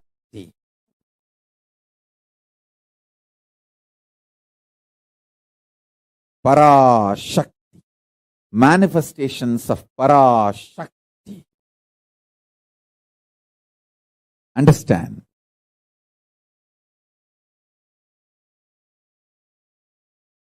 All the women all over the world, empower yourself with a spiritual strength. Realize your uniqueness and contribute to the world. That is my message on this International Women's Day. My blessings and support for all of you to achieve everything best in this universe, including enlightenment.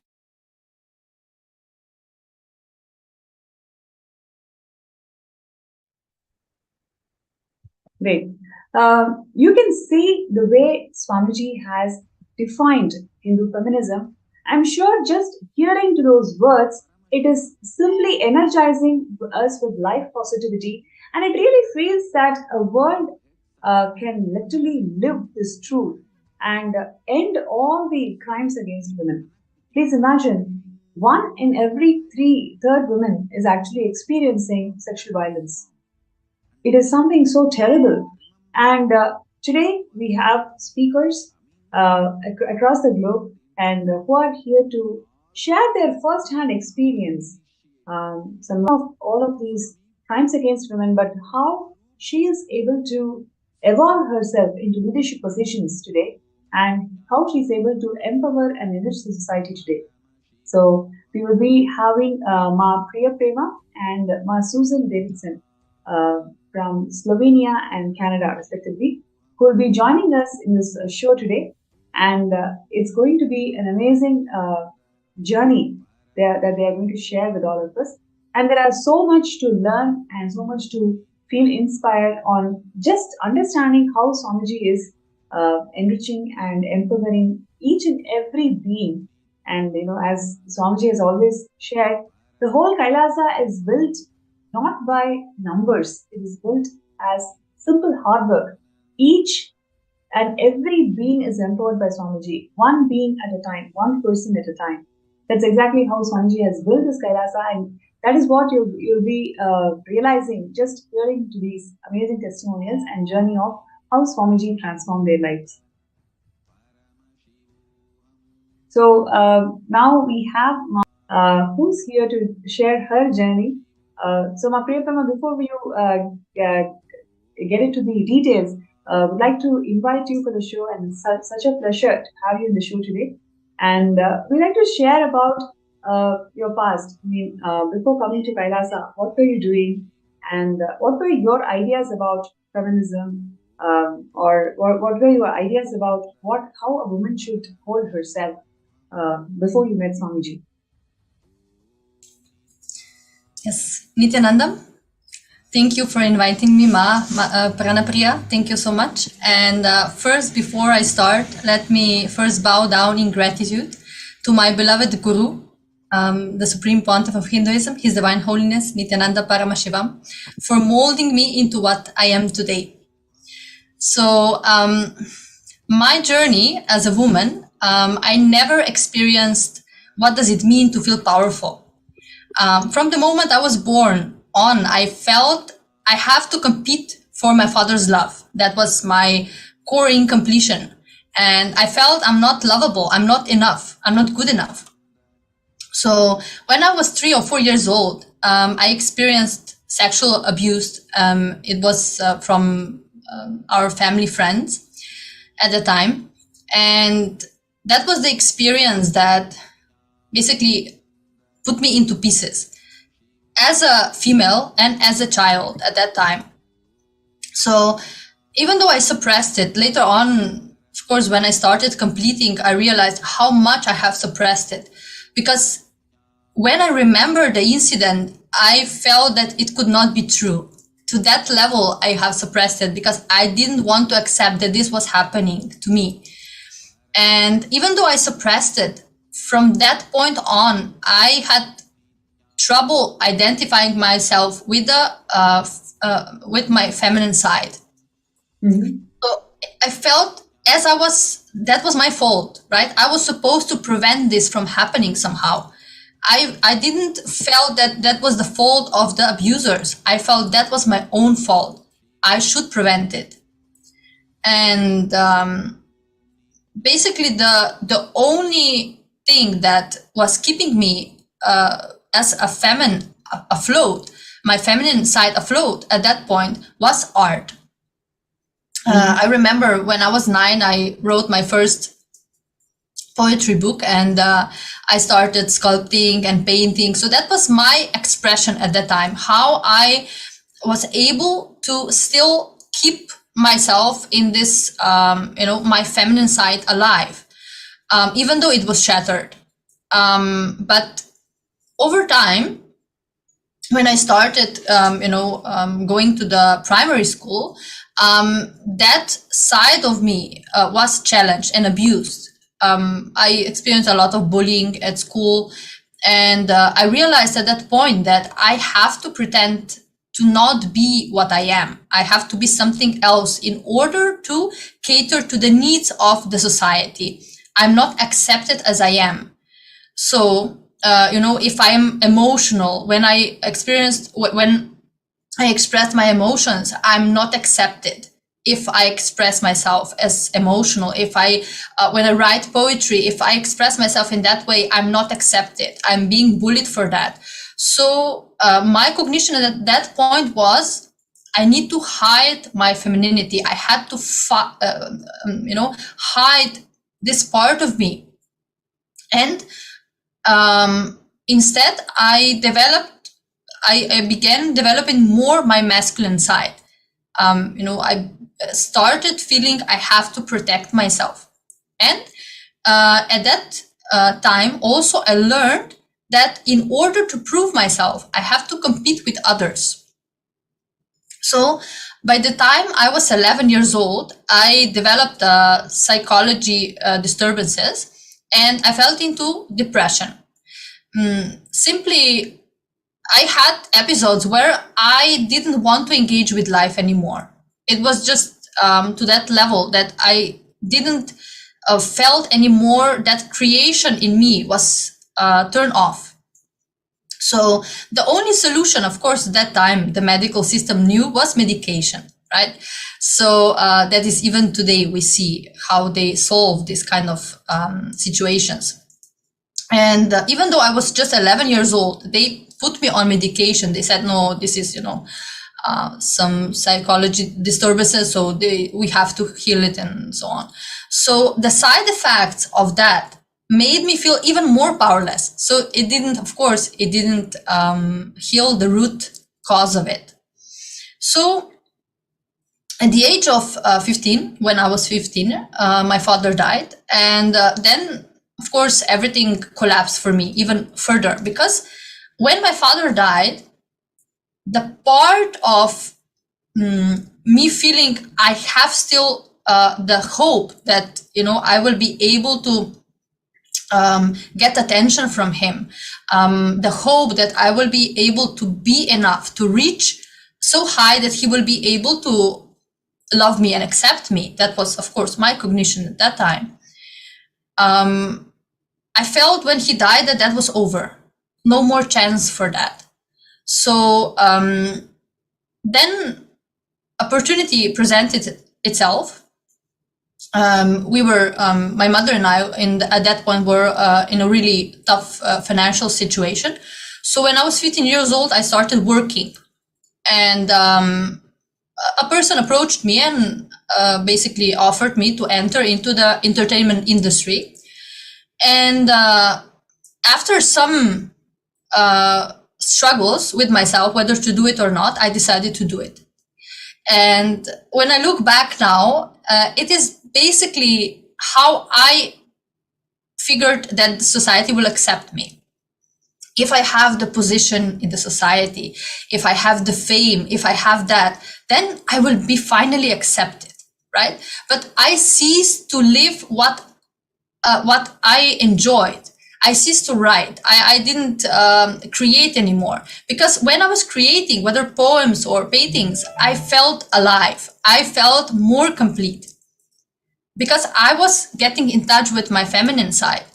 But when I started entering into the entertainment industry, it was just the opposite, which is quite interesting, right? Because as a female in this industry, you are presenting yourself. You should be presenting yourself very feminine, but the femininity that they are expecting you to show, it is not the powerfulness of a female, right? Of a woman. It is basically just catering to some needs of the certain project that you are doing. So as a model and actress, I was having external success, yes, but inside I was broken. I was shattered, empty. There was nothing there, no sign of powerfulness. So constantly, day in and day out, I was trading my inauthenticity for attention. That was the bargain, right? I got attention, which I was always thirsty for. So there was never enough, because the root of it was different. So even after some years, when I started working on television and, I became the journalist, they didn't change, because in this world we would say, okay, this is up the ladder, right? It's a higher position, but that didn't change my inner space. I was still feeling powerless. I was still feeling I'm not good enough, because that didn't empower me. My identity as a woman by then was already shattered. So that position, or not, no other position could empower me. So when I was 19 years old, I decided to get married. And then I also decided to leave the industry and I opened my own company. So I become entrepreneur. And at that point, I didn't know anything about that, right? But I just felt that, now that I get married, I should be more stable. I should, become basically go out of this environment. So because I was a owner of a company, I had the position of a leader, but I didn't have the state of a leader. And at that time, I felt that this was one and the same. Of course, before I met Swamiji, that was one and the same for me. So because my sacred femininity was suppressed, I was not creating. Even though I had the company, I was working, all of that, but that was not creation. It was not that real creation from the power within. I was, everything that I was doing, everything that I started had a fragrance of destruction, the fragrance of failure, because that was how I experienced myself. So basically in this industry, exchanging powerlessness for powerlessness is what it is all about. Because the woman on one side exchanges her powerfulness for the attention that she craves, and the man in turn exchanges his powerfulness for the position that he craves. So both end up robbed and exploited in the process and start competing with one another for the power, right? Instead of uniting. So that inner space that I had led me to a marriage that was abusive, because through the whole span of life, it was never about having a quality relationship. It was about me getting the confirmation that I am loved, that I am protected. So because that I was so desperate to get that, I ignored the warning signs, everything, and I allowed myself to be beaten and abused every single day of my marriage. And for myself at that time saying, not only thinking, also saying out loud that God has abandoned me, that God does not enter into that house, because I felt like I'm not deserving anymore of God. Even though as a little girl, I every day I prayed without any words, because but every day I prayed to God and said, please show yourself to me, please come to me. That was my prayer every night. But after I got married, I simply ceased to believe that. I believe that I'm not worthy of that anymore. So after 4 years of the marriage, I finally left my husband. And even though I have left, I have come back several times because of my insecurities. So I left, yes, but what I was inside, the powerlessness, the insecurity was still there. So I came back many times. Then I finally left and got divorced. Because while I was coming back, I didn't think I deserved better. I felt I was not entitled to a better life. So I had some very severe, I miraculously survived. And I simply felt that, God was with me at that time, because I should have died in that car, but I didn't. I survived. So I started thinking, okay, so maybe, just maybe, God is still here for me. So he didn't abandon me. So I started seeking. I started feeling I have to get back to what I was. I have to somehow rejuvenate this whole thing that happened in between. So in order to heal, it was a long process. And in order to heal, I started writing a book. I didn't even think of it as a book at that time. It was just, notes, basically. It helped me because that was what I was doing my whole life. Writing, that was my big love. So that was my way of healing and of expressing. And then when I started, somehow I started interacting with in groups, when I was visiting these groups for abused women and all of that, I started understanding that what I have to say matters. So my story, my experience matters, because not all the women will abandon that marriage. Not all the women will get rid of it, right? Maybe they will remain in the marriage because of the kids or whatever it is, right? I didn't have kids. So for me, it might be easier, right? Or not, whatever. But women, a lot of the time, stay in the marriage, whether it is for children or for some other reason. And I understood from, the women that I was speaking with, that I should, if I have that courage, I should speak openly about my experience, because the notes that I made was very raw. That was a very raw expression. I didn't alter it at all. I shared everything, all the dirty details, I would say, of, from how I was bleeding. So I decided at that time, when I was listening to these women, I said, okay, so if I don't do it, if I don't say, then who will do it? Because there was, in Slovenia, there was no manual, or there was no experience, direct experience of a woman who survived something like this. So I decided for me to go ahead with it.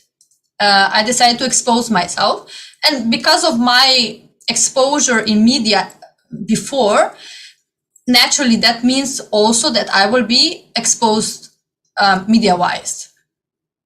So I accepted that also, but I felt that that was more important than anything else. So the book came out and became the manual, the abused women, and I was basically very honored that I was able to contribute something to the lives of any woman who goes through the same thing. So in this process of healing and, raising myself, I might have been trying different spiritual techniques to empower me, but inside, even when I was writing this book, I was still a shattered little child who deeply believed that failure is what is destined for. So when I look back now at the book, right, I see that that was still the space. Now, from this space now, of course, I will write it differently. I would have taken the responsibility, even in the writing, for what I have decided to experience at that point. So it was, yes, Ma, sorry. Sorry.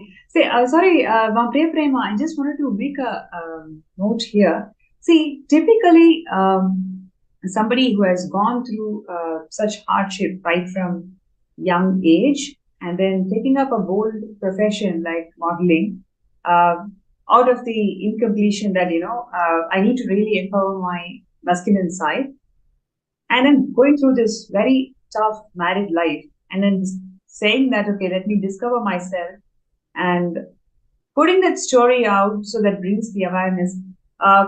This is probably one of the how a modern feminist or feminine activist, women activists would approach the situation. But what is the important aspect that you're bringing here today is, though you are doing all these things, though the things that you are doing is right, but it is all coming from the broken space where you still don't believe in yourself, but you have to put up this space, to keep you going as a mechanism, as a defense mechanism. But it is really Swamiji's teachings and all the initiations that is actually repairing the true being. When the whole repair mechanism is happening from inside, from within, then you really discover yourself, right? The real alchemy, the process of realizing the divine within, the real alchemy happens in a much more powerful way,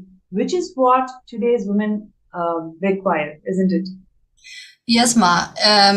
See, it wasn't until I attended Paramashivam level 2 at that time. It was the beginning of the COVID,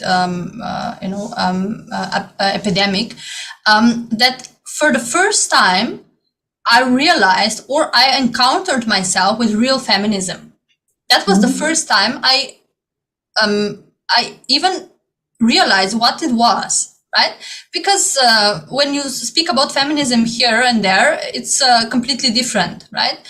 And I was simply mesmerized by how with each word Swamiji was cherishing the Divine Mother. And I was reminded at that point of my true identity. I realized how much I have lost in all of this time. So the more I started living in the ecosystem of Kailasa, of course, all the initiations, satsangs, of course, the yoga, everything. The more I started living in ecosystem, the more I felt empowered. The restlessness that I felt inside just disappeared because I did not have to search my power outside anymore. It was just sitting in my inner space, right? Waiting for me to be awakened.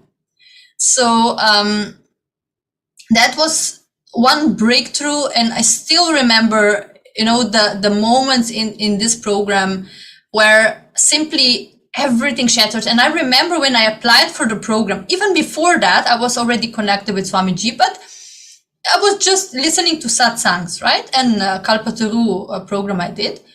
But I remember still, I just woke up and I still remember the email that I got. And there it was in bolden letters, Swamiji's quote: "Once the program ends, you will not be there anymore. Only Paramashiva will be there."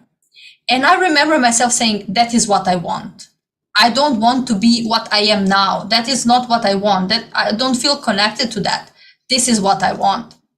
And Swamiji delivered that 100%, 1000%, more than that. So later on, when I became I became involved with, started volunteering for Kailasa, and later on, I got the blessing to become the coordinator for my country. That was the point where all the insecurities came out also, because the space of a leader was different from the position. That was the click that I still didn't got at that time. But through all the churning that Swamiji was doing, pulling everything out, but in the same time, so beautifully, exchanging the all that it was churning out with the leadership space. So I started at that point when I worked, when I worked and volunteered, and I started doing his work.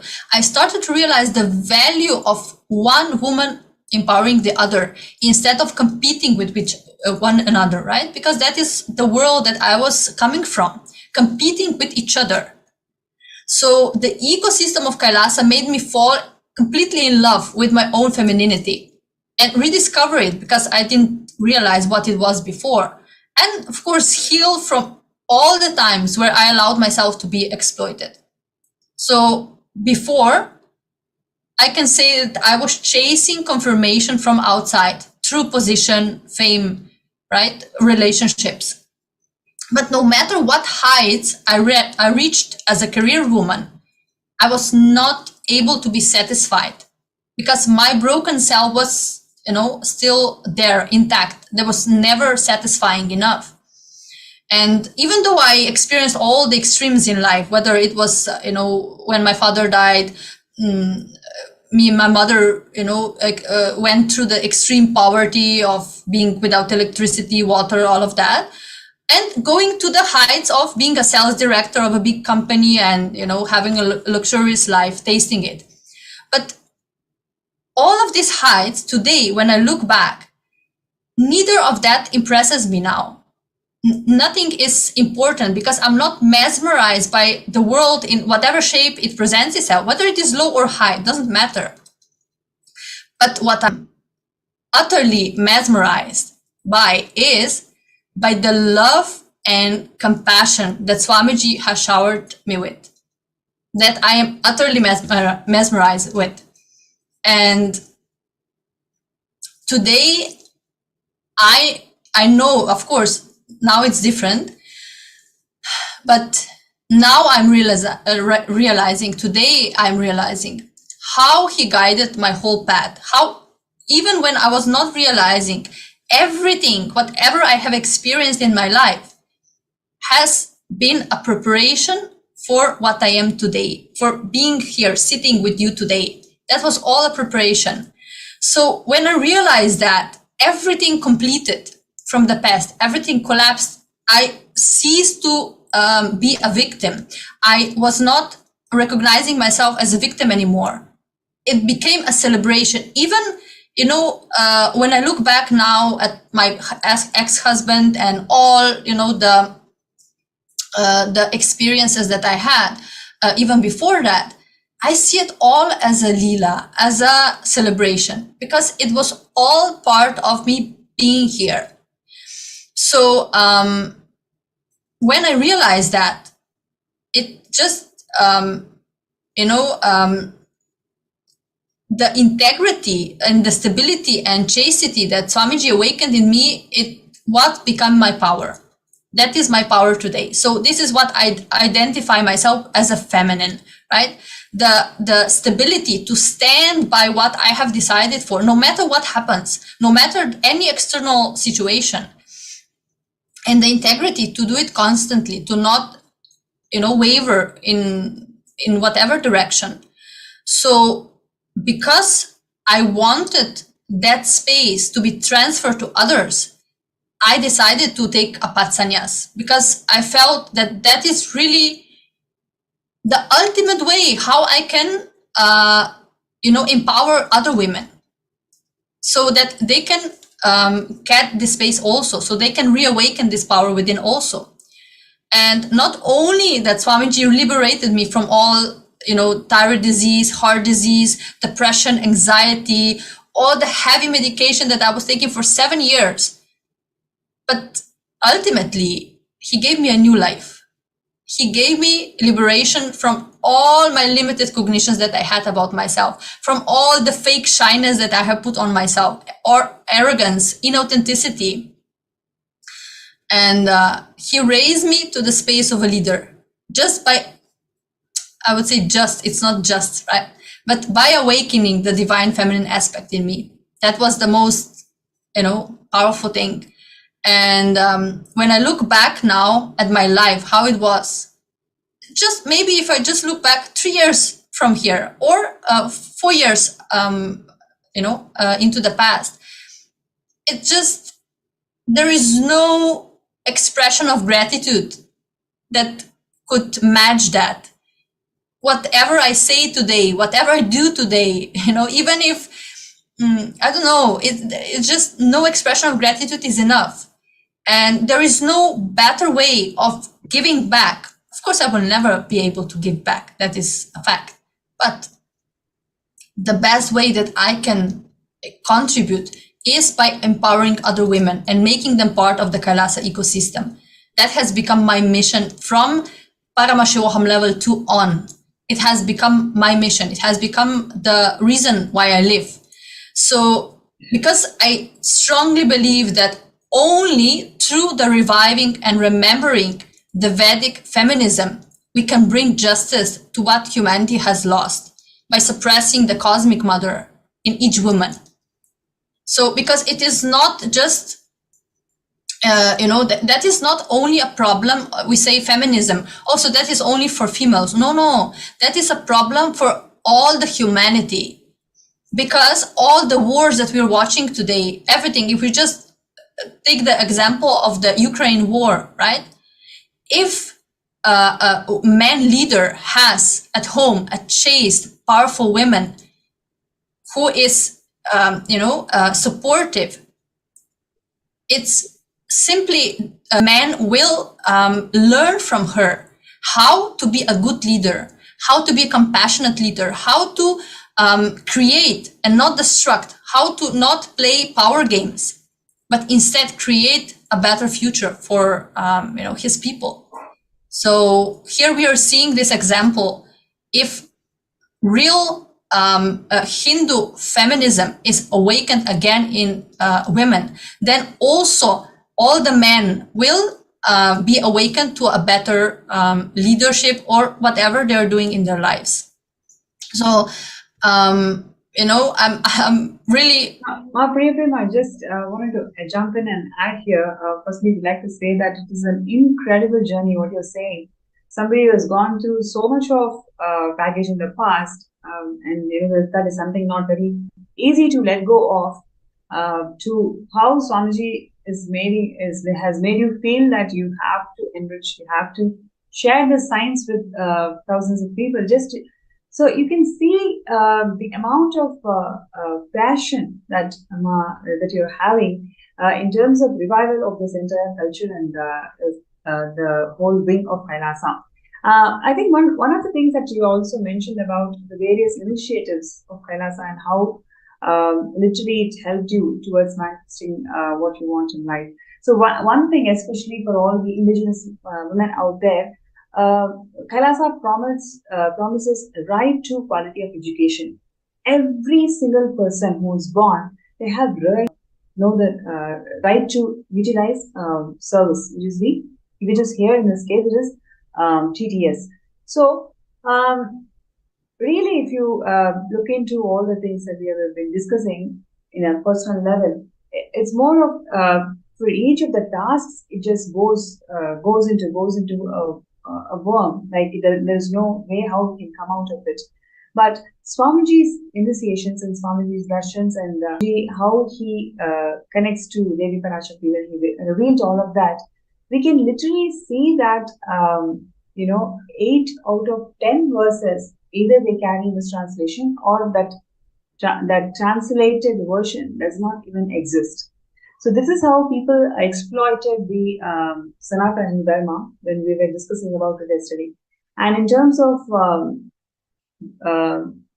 giving voice for this initiative of breaking violence against women in all the forms. In every single form, that there is this huge pain, and Swamiji's grace and blessings. We need to think about how do we come out of the situation and really live the way he wants. You can see here so many beautiful reminiscence of Ma Priya Prema, where she's receiving all these certificates from congressmen.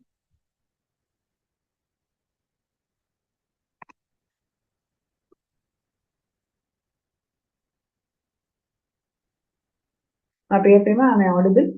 Yes, ma. Yeah. So I was just checking with you, like how do you feel this whole movement of Kailasa is instrumental in your transformation at an individual level, and also you want to extend this for all the positive intentions also. Yes. So I would say that there is no leader in this world who is empowering women as Swamiji is doing. There was never that kind of a leader, and it is not.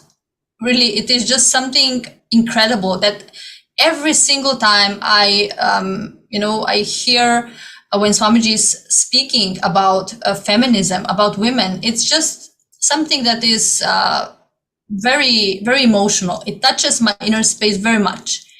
And the inner power that I got by being a part of Kailasa ecosystem, it can never be taken away by any external or internal force. And my decision to stand by Bhagwan in this revival cannot be shaken by any of my human attributes. So I would say that here, the most important thing, the crucial time is now, right? To our role in society is very crucial in this time. And how his love and patience nurtured my inner space in such a way that I'm now able to represent Kailasa, like you said, right, in front of the, president and ministers and mayors.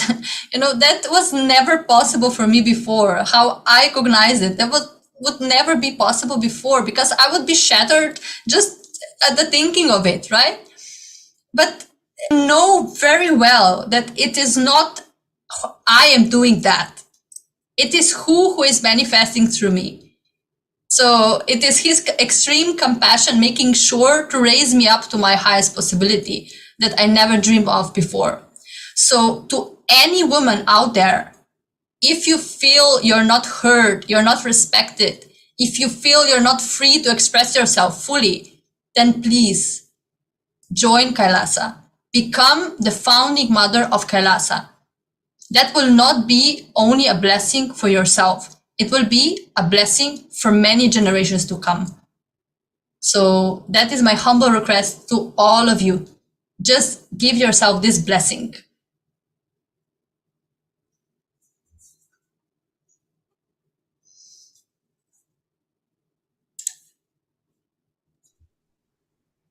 Yeah, I think that was a very powerful sharing, Priya Prema. Thank you so much for being open. I'm able to feel the intention behind this whole thing. Is all about there are so many men and women out there. Every time they hear the story, they hear the story of coming back. They heard the story of yes, you can do it. That's exactly when Swamiji raises you and gives you that intelligence to come out of it. So we all need to move small toys, and Swamiji is going to move planets for all of us. Just really allowing this Mahavakya, this entire thing into all the times, like food or truck delivery, whatever it is. Whenever we send people as our representatives, it really ensuring that they have the kumkum, they have the earrings, they want to put the nose rings. So there are several things that's been blessed by Swamiji over the years. So let's take this now at the moment and start pinning down all the different Akashic wickets. And one thing which I also wanted to share with all of you is the immense contribution of Swamiji in terms of evolving the rural development of women.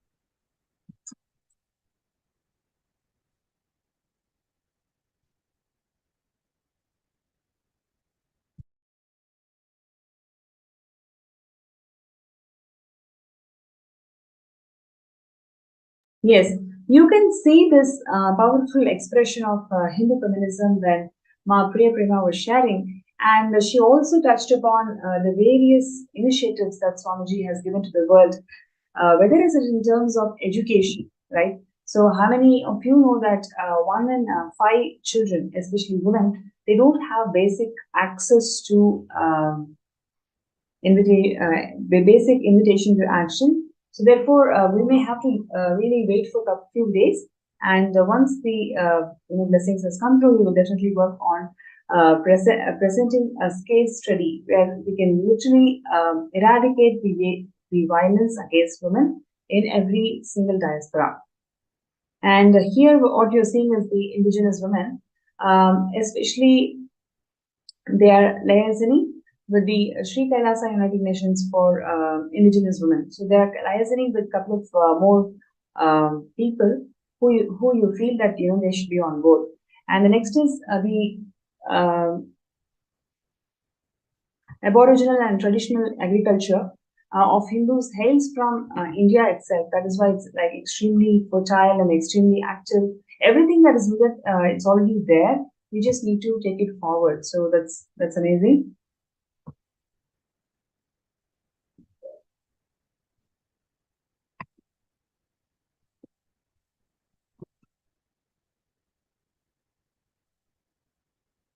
So while we wait for Ma Priya Prema's concluding remarks, it's my pleasure and honor to welcome Susan, Ma Susan, for this segment today. Thank you so much for joining. Thank you, Ma. Thank you for the invitation. Beautiful. Ma Susan, would you like to share about yourself, the brief journey of who you were and what were your ideas and how those ideas really matured after Swamiji opened this for the whole public? Sure.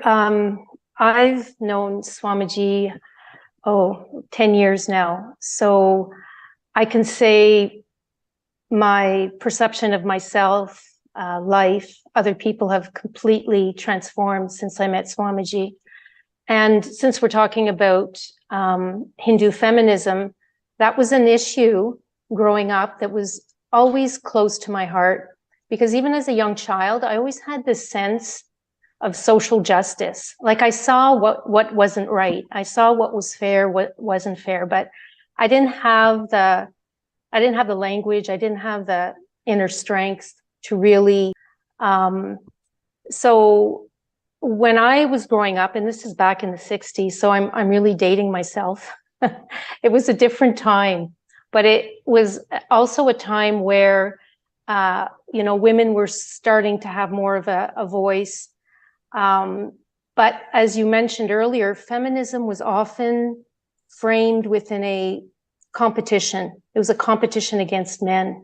It was like men were doing bad things and women were often, and even myself, I remember being like, my inner space was that of anger and frustration. And then I realized as I got older and a teenager, and then in my career, I knew a few women that were feminists. And there was one organization in particular, and it was like kind of a radical feminist organization. But I realized that there was a lot of anger. It was us against them. And then I observed that the women within this organization started having arguments and fights amongst themselves. And it was only when I was getting ready for today's presentation, and knowing Swamiji, I have a better understanding of what was going on. And what Swamiji did for me and is doing for the world is really transforming that inner space. So do we have an inner space of powerlessness, of anger, of frustration, of unfairness? And we just have to turn on the news today to be overwhelmed with frustration and anger at what's happening. But that is not going to help me. That's not going to help you, and that's not going to help the world. So Hinduism has provided me with like that open architecture, that deep healing energy, a shift in cognition, a shift in my inner space where it's no longer a battle. And the violence, when we talk about, violence against women, to be honest, what I was holding on to most of my life was violence against me. And it was Swamiji that puts up very gently and with a lot of compassion that mirror. And so what am I like? How do I get out of my own way? How do I move away from those powerless cognitions? how do I move away from my self-destructive patterns? How do I move away from, like growing up, I just wanted to be we call them a wallflower. I just wanted to kind of blend in the background. I didn't want to stand out. And I had this real fear of speaking in class when I grew up. That didn't go away. There was a real fear of public speaking. And then through Swamiji, I found out, oh my God, that's one of my uniqueness. That's my unique manifestation of the divine feminine, is to be able to express myself and to be able to help others discover that innate feminine, divine feminine energy. And what is that? That's the nurturer. That's the cosmic mother. That's the ability to love yourself and to heal yourself. And then once I was able to do that, then I'm able to be of service to others. So in my life right now, I think one thing that's really a major shift for me is, I'm in my 60s. I have 40 years of work before I retired. Well, I guess sort of retired. And because of Swamiji, I'm, in the process of launching a business. So even after 40 years of work, I realized that my real career has yet to start. And like everyone else, I bought into the ideals of conventional society. That ideal, like it was sold to me my whole life, and I was really, really looking forward to it. And some of you might relate to this, was like the Freedom 55. It was like a massive marketing campaign. It was all about early retirement, if you can retire between 55 and 60. And, we did everything that was expected of us. We worked hard, we went to careers, we had the family, we had the house, we had the t-shirt, you ticky box everything. And then you're like, okay, I do all that. I work really hard. It's kind of drudgery. And then I get to retire. And it was like, oh, I get to, run on the beach with my husband, just like in the advertisement, and you've got the wind in your hair and everything's lovely. However, reality is something different. And I noticed that for a lot of people, retirement really, really translated into becoming, fat, frumpy, and frustrated. And so instead of retiring, I'm going to start a business. And I'm going to start a business that the underpinning is all about enriching, unconditional love, nurturing, and really sharing with the world Swamiji's teaching and Hinduism.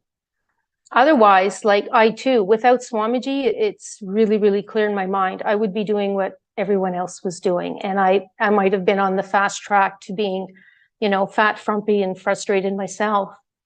But with Swamiji, that's not going to happen.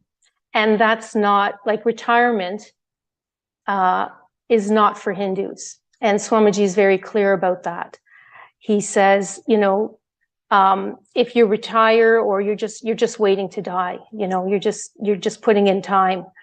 However, if you are open to enriching and internalizing that divine feminine energy, whatever you want is waiting for you, regardless of your age, whether you want to start a business at 20 or 40 or 60 or 70. And so what does that give you within the context that I'm living and within the inner space that Swamiji has provided is freedom. That's really freedom, is to be able to manifest what I want. And what do I want? I want to have high energy. I want to feel fulfilled. And I realized rather quickly with Swamiji that fulfillment is enriching others, is being, and so at one point in my kind of coincided when I met Swamiji, is I completely shifted my career. I had a very corporate job, and I was, applying for all these jobs, getting promotions. And I was working in areas that, were less and less interesting. So I went back to school, and I decided to go in more of a, supporting people in mediation and coaching and ombudsman services. So when I went, after I came back from Swamiji's programs, I just had this strong cognition that my purpose in life is to help others. So step by step, even though many people told me you can't get there from there. Oh, you can't, get this job without 5 years experience. I ignored all that. I just kept taking one step at a time. And I ended up in my ideal job. And then there were other positions that were opening up, and a lot of my colleagues were getting higher and higher positions up the corporate ladder. And with Swamiji's guidance, I decided that's not for me. I don't mind managing, but I also want to maintain and keep seeing clients. And I also want to build a team where I can support them and give them all the training and support they need to be the best practitioners. I would have never had that cognition. I would have just retired like everyone else, and also managed my stress like everyone else. And what do I mean by that is, living in North America, you work your week and you're kind of like a weekend warrior. You can't wait for that Thursday night, Friday night, and the weekend. It's like you live for the weekend. And what do you do to unwind? Well, you might have a few beers, you might have a glass of wine. And then with COVID, we all know that the incidence of whether it's alcohol abuse or pharmaceuticals or drugs is just going through the roof, creating more and more depression. And depression actually was something that I experienced, but not in a obvious way. It was more the depression of success. Before I met Swamiji, as I mentioned, I had everything that life or my family, society expected. I had the education, I had the job, I had the family. Something was missing. And that was the depression of success, is you do everything that you think you need to do. You do everything that you think is right. But at the end, it's shallow. At the end, something is missing. And for me, what was missing is really discovering who I really was and dropping everything that didn't serve me. So there was a lot of anger, a lot of frustration, a lot of fear.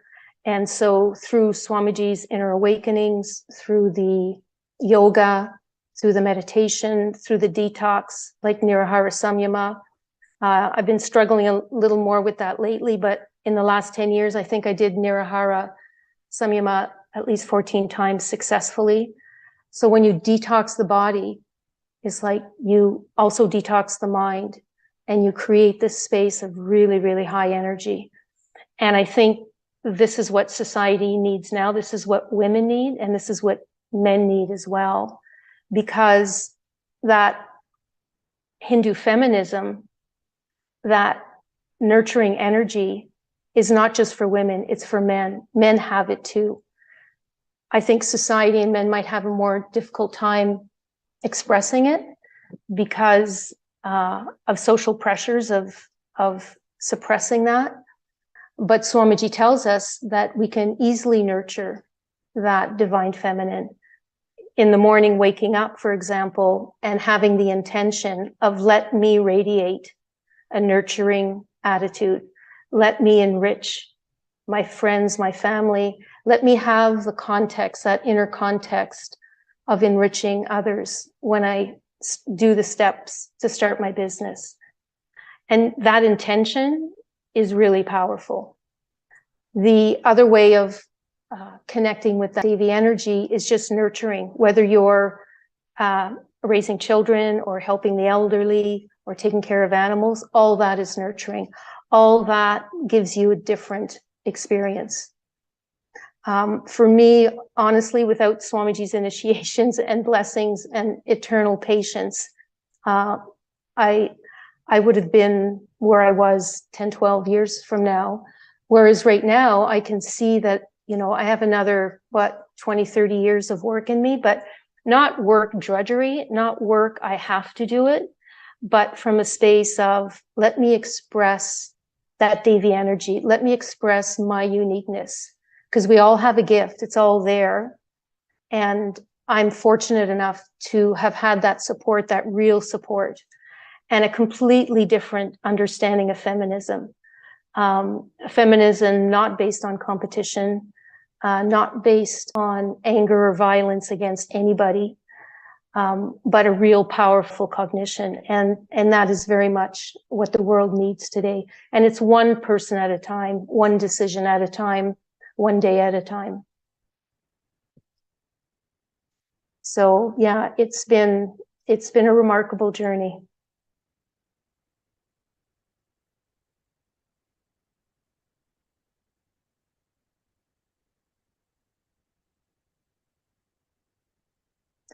I can also add that through Swamiji, I talked about, changing my career. I also quite easily was able to change my lifestyle. And that is very much part of Hinduism.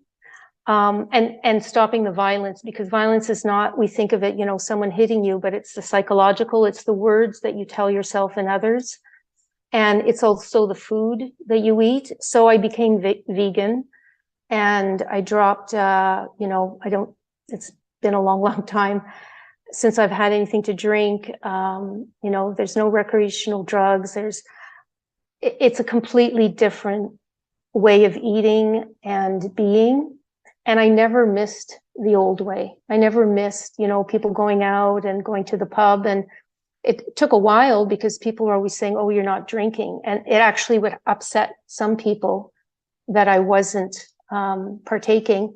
But for me, I've never looked back. And talking about having, a beautiful inner space and energy, taking away all these toxins was really, really important for me. And it's nothing I miss at all. So that, Hindu feminism has given me the inspiration to share Swamiji's gifts with others, because our true nature, like everyone's true nature, is nurture, to love unconditionally and to enrich. We just might not know it. Whereas pre-Swamiji, I was way more focused on myself and way more focused, let's say, just me and my family.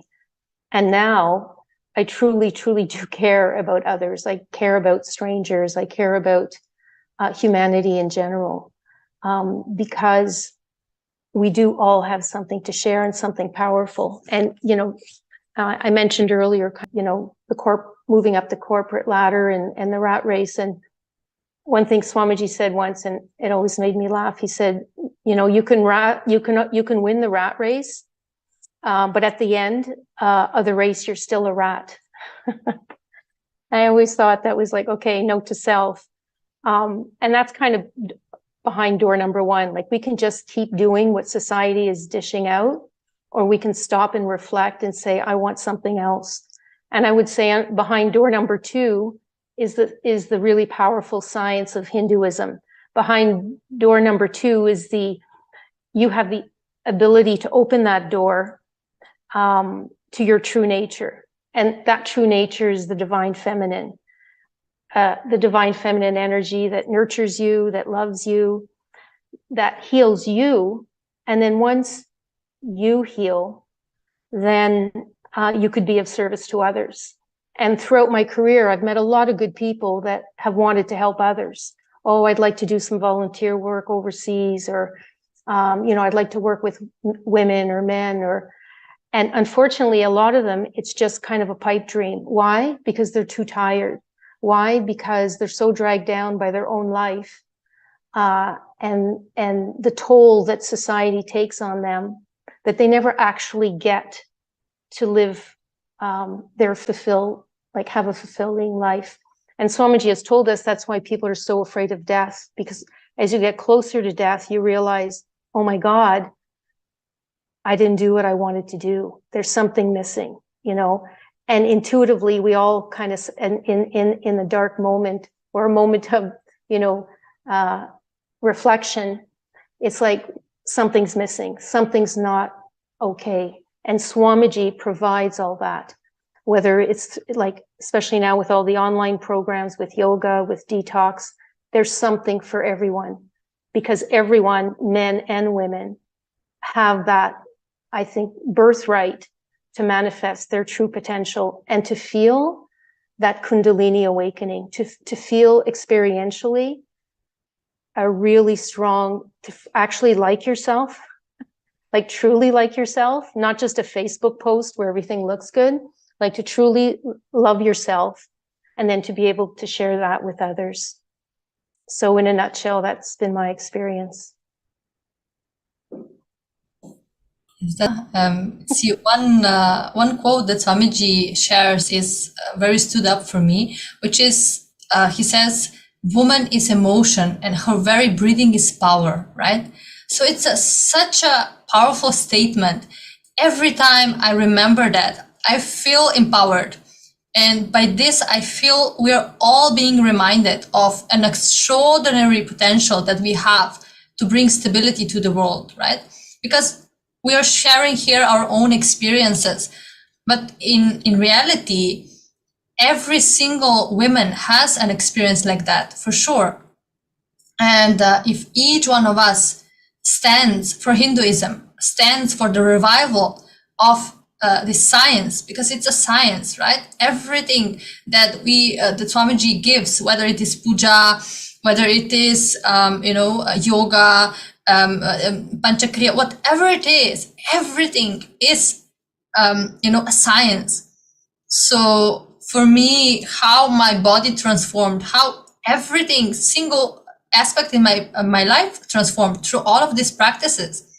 And this is something that has been taken from humanity.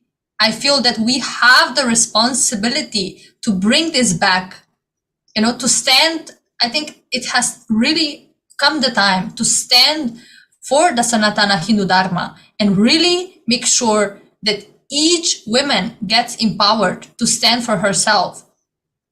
Because sometimes I feel, when we are attending programs, right, like Paramashivam, Paramashivam for 21 days, right? So if you're a mother, you have children, sometimes as a woman, you feel maybe, guilty, right?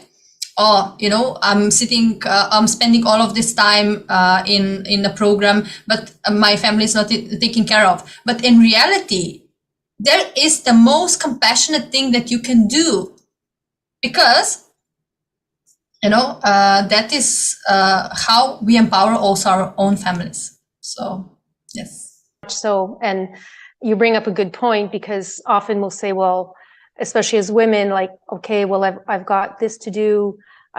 Other people are counting on me, and you get pressure often from family and friends. And I changed my lifestyle, and I told one of my sister, I said that, I'm not drinking. I haven't drank anything in a year. She burst out laughing and said, oh, it's only a matter of time. Like, she had no idea of my commitment, or once you don't have that in your system, it's like, I don't want that ever, and so it's the enriching your family. And now no one thinks twice. Or if I say, oh, I'm doing a program, they get it, and there's, for myself, Swamiji will come in and help.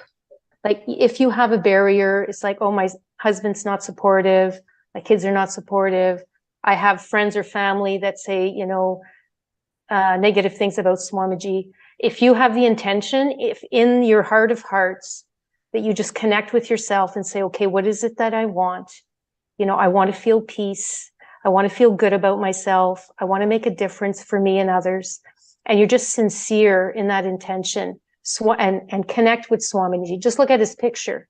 Even if you feel, well, I don't really know this fellow very much, he's new to me, just connect in whatever way works for you, and you will see. You will see how things shift for you. It has to shift, and it's shifted for me so many times. And being a bit, as they say, longer in the tooth, I had a whole lifetime to complete. It's like a major excavation, but it was worth it. It was very, very fulfilling. And yes, definitely Hinduism is the way of the future. Why? Because it has something for everybody. And it's based on experience, and it's based on, and as we say, the proof's in the pudding from everyone that's benefited from. Yes, and what we are seeing today is the story of two beautiful women who have gone through huge things in life, but how they're able to empower themselves by teachings, and how Swamiji has really shifted them from within and gave a complete new perspective, new dimension, and how they've evolved themselves in different leadership positions in life today. The value of Hindu feminism, that what we are seeking today, is something so phenomenal, and there are huge number of contributions that Swamiji has done to empower feminine consciousness. So we can take a look at some of them.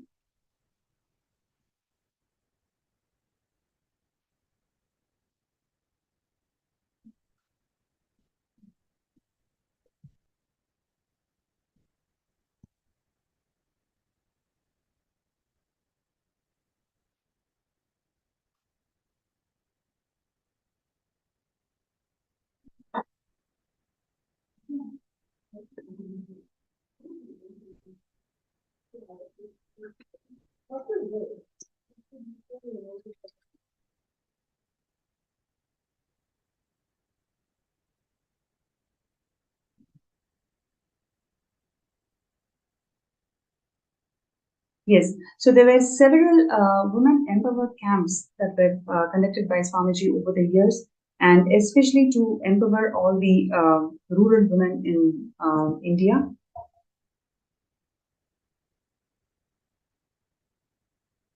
And what you're seeing here is the courtyard sessions where the Balasans, female Balasans, are empowered and initiated to manifest the powers.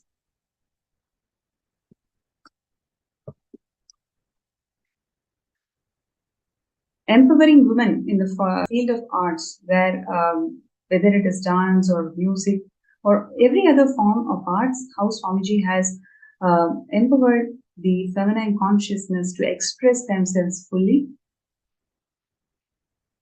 And we also have here the 108 women empowerment centers that Swamiji had inaugurated back in 2008 itself.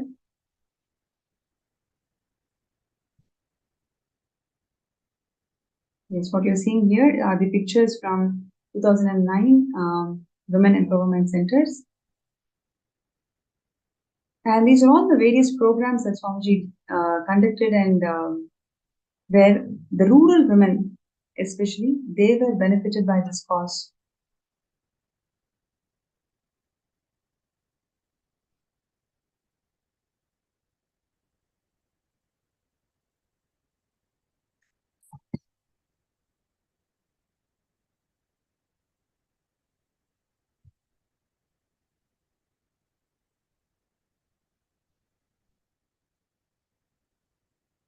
Yes, and these are all the different medical camps that Swamiji conducted over the years to help and benefit the health of the rural women.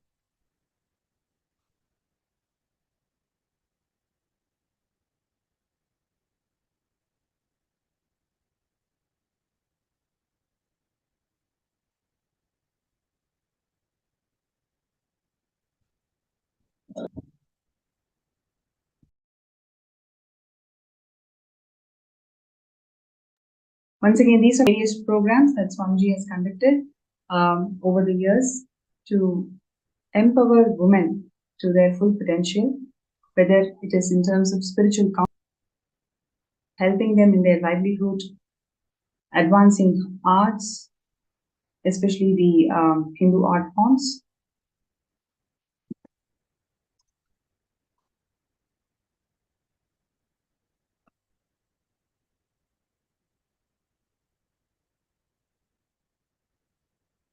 And the agriculture, even the sovereign order of Kailasa, Swamiji had inspired all of them to even learn agriculture.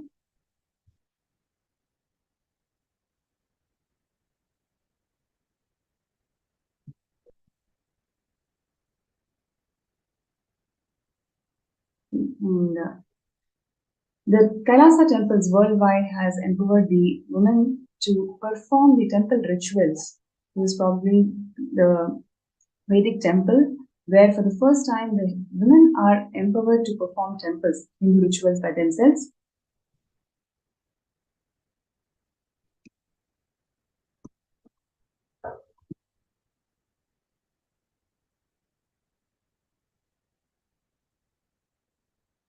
And what you're seeing here is the arts, Hindu arts, where Swamiji has empowered the women to perform the Uttamottama Seva to one and all.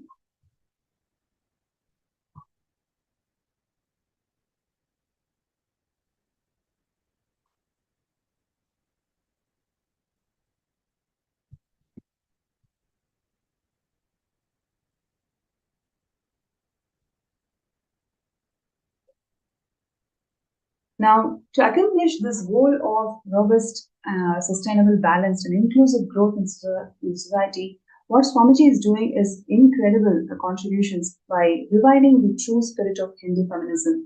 What we saw today, whether it is Priya Prema or Susan's journey, has been so touching, so many lives today. It's mainly because how they have come out to express what they've gone through in lives and how there is solution for everything. And like what Swamiji has many times shared with all of us, Hinduism has solutions for every single problem out there, especially whatever the world is facing. And all we need to do is revive Hinduism, revive all the techniques and methodologies that Swamiji is sharing from Hinduism, share it with the world, and that is exactly what Kailasa's various agencies and the various international humanitarian agencies, Kailasa's various educational platforms, everything is doing, everything is sharing this science of Hindu feminism and the knowledge repositories that Hinduism has got to overcome every single life problem that we are facing. And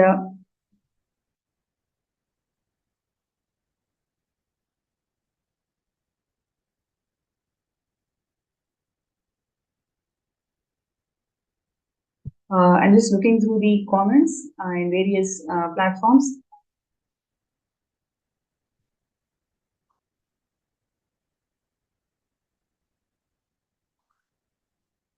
Right. So Nathan Porter is sharing that may Shiva return to earth, incarnate with all the powers and majesty. Is true to what you're saying. That's what Swamiji has incarnated, and he is reviving this whole Sanatana Hindu Dharma to its original glory. And yes, so the revival of Sanatana Hindu Dharma is what is happening through the Sarvanyapita. Every day we've been sharing about various aspects of Sarvanyapita. One aspect of Sarvanyapita, what we have seen in today's sharing, is all about the revival of the divine feminine consciousness, the revival of Hindu feminism. When it is revived, what is the impact that it can create in society through a variety of projects and initiatives, and how it impacts an individual in the community, and how it impacts the nation by itself. So the revival of Yogini Sarvanyapita that Swamiji has done over the years is all about making this process of power manifestation in a most express the extraordinary powers of Paramashivam, and at the same time they are able to express themselves in all the various dimensions which they have not explored before. So this level of in-depth revival and empowerment of feminine consciousness has never happened before, and that is exactly what Swamiji is doing. And every single wing, every single aspect of Sarvanyapita is all there to address these issues, address the global issues, and finding the right Hindu solutions. So I request everybody out there to take some time to file your intentions. You can file your intentions, post your intentions in skshp.org/contribute. And would like to really thank Priya Prema and Susan Davidson from the bottom of my heart to grace the show with such powerful sharings. I'm sure there are so many people out there who are truly benefited by what you shared today. Thank you so much, Ma, for inviting. Thank you. So Thank you. now back to the Sarvanyapita. Avatar has descended to this planet Earth to revive the Sanatana Hindu Dharma to its original glory. Every day we've been seeing different aspects, different problems that the current world is facing, and how Swamiji has solved these problems, or in fact, made these problems redundant, gave a complete new perspective to the problem that we are facing today by again and again presenting the right solutions, user-friendly solutions from Hinduism. This revival of Hinduism and presenting the right user-friendly solutions from Hinduism to the world is what one of the most important aspects of Sarvanyapita. If you feel that yes, this is something to the world, especially when 3 women are experiencing the gender violence today, what is the way out? What is the way how we can empower ourselves and to find a society which is all inclusive, which is all inclusive and cooperative, and where the gender justice and gender equality is the norm of the society? Kailasa is the solution. Kailasa is really the solution where you can experience the true Hindu feminism, where it is not about competing with women, it is about expressing the uniqueness of who you are and what you do. So, would like to request all the viewers out there to take a few minutes and file your intentions. You can post your intentions in sksjp.org/contribute.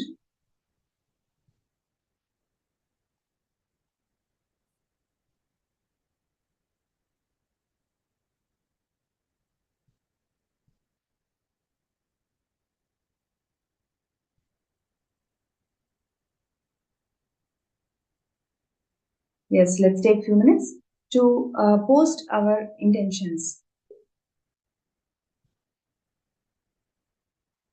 To post our intentions in sksjp.org/contribute.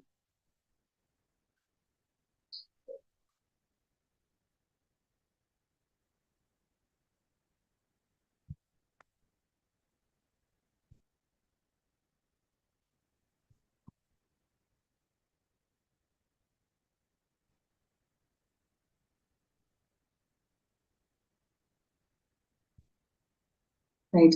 And also, all the viewers, whoever would like to request for a third eye scan for you to manifest the Sarvanyapita, you can post your interest to get scanned.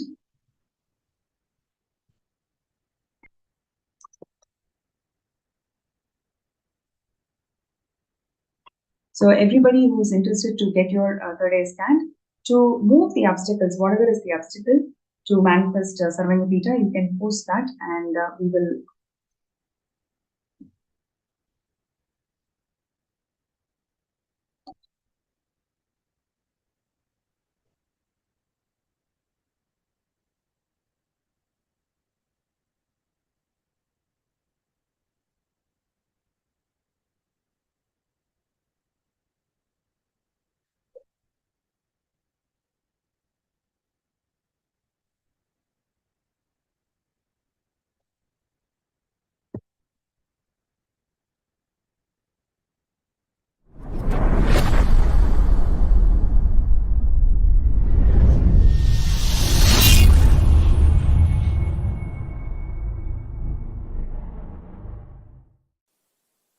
all of you spend little time, study what is your secret coding of the software which is coordinating your body, which is keeping you alive. Understand? I want all of you to know, you can scan your body consciously and scan others' body consciously. It is simply possible. Just little unclutching you need. Practice little unclutching. That's all. That is all. That is all you need. This Pachapatni Vratam, I am planning. You will be having it for 28 days. That will help you intensely to discover the secret software coding with which you are functioning. You operate. You keep your organism alive. If you know that secret code, you can remove all the viruses and all the diseases, disorders. Live forever as long as you want. Understand?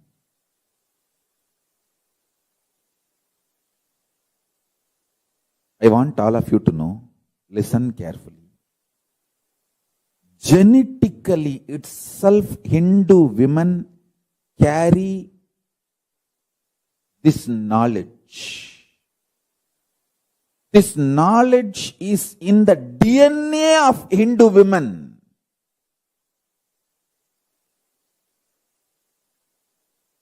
Hindu women are the best to make a stable family. Whether as head of the family or a sannyasi, nun, Hindu women are the best.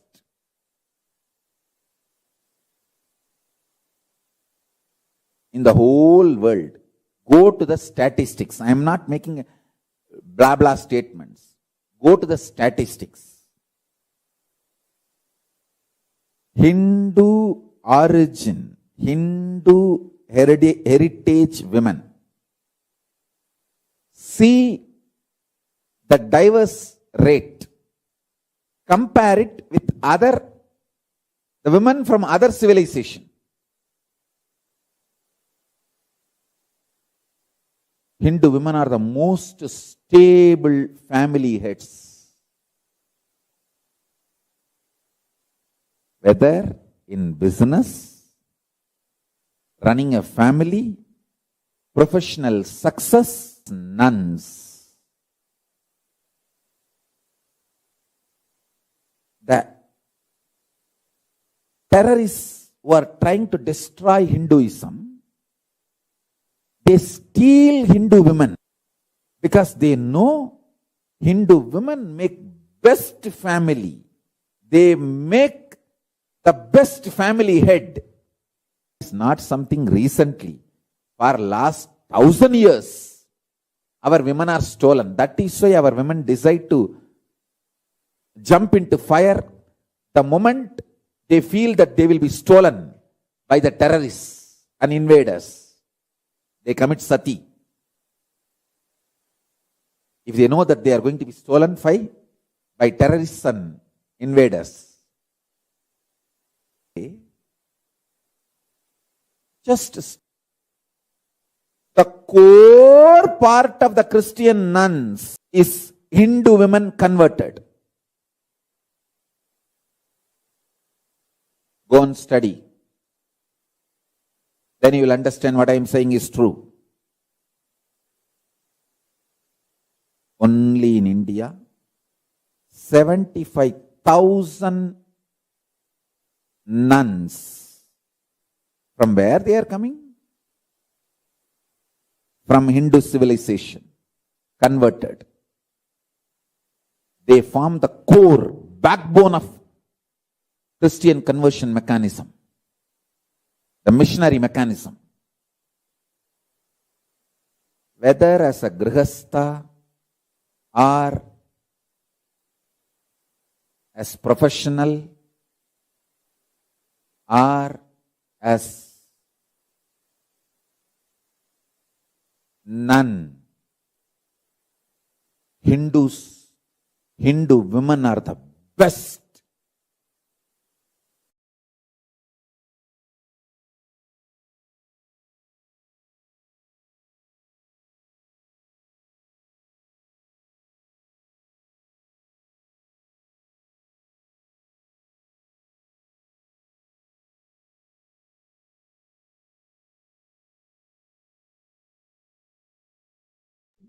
Yes, I'm just looking into the comments. Whoever is talking about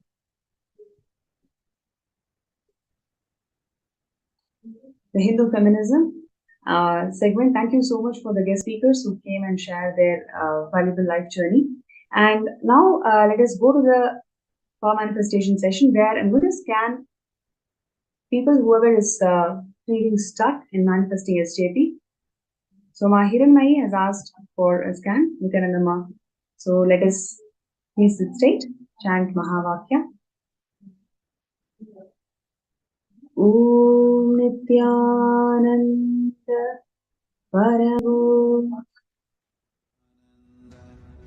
Om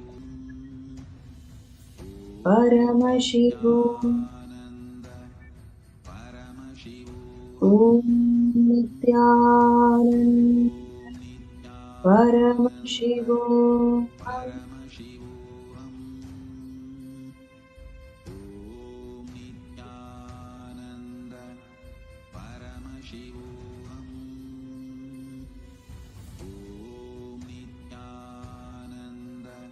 Hiranmayi, one thing what Swamiji is showing is pick up 3 things in your life which you have deliberately given up, deliberately decided that this is not for you, it's very difficult and I don't think I can succeed. So pick up 3 things in your life which you have deliberately given up, and today take a sankalpa that you are not going to give up, you will actually take one step towards it.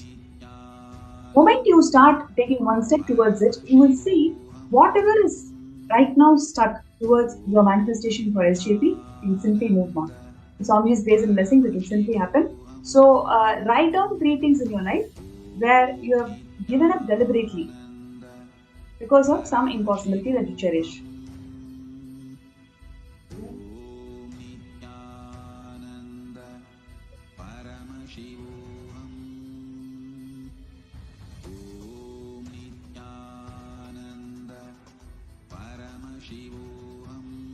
So I request anybody else, whoever is requesting for a third eye scan, you can post that in the MPSN group or in the YouTube live chat.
Yes. So with this, we come to the end of this session, and we will get ready for the Darshan, the Bhava Samadhi Darshan of the Supreme Pontiff of Hinduism, Bhagavan Nithyananda Paramashivam, manifesting as the Samhara Murthis. So requesting all the participants and viewers to get ready for the darshan. Visualize, meditate, connect with him. He is a living, alive being.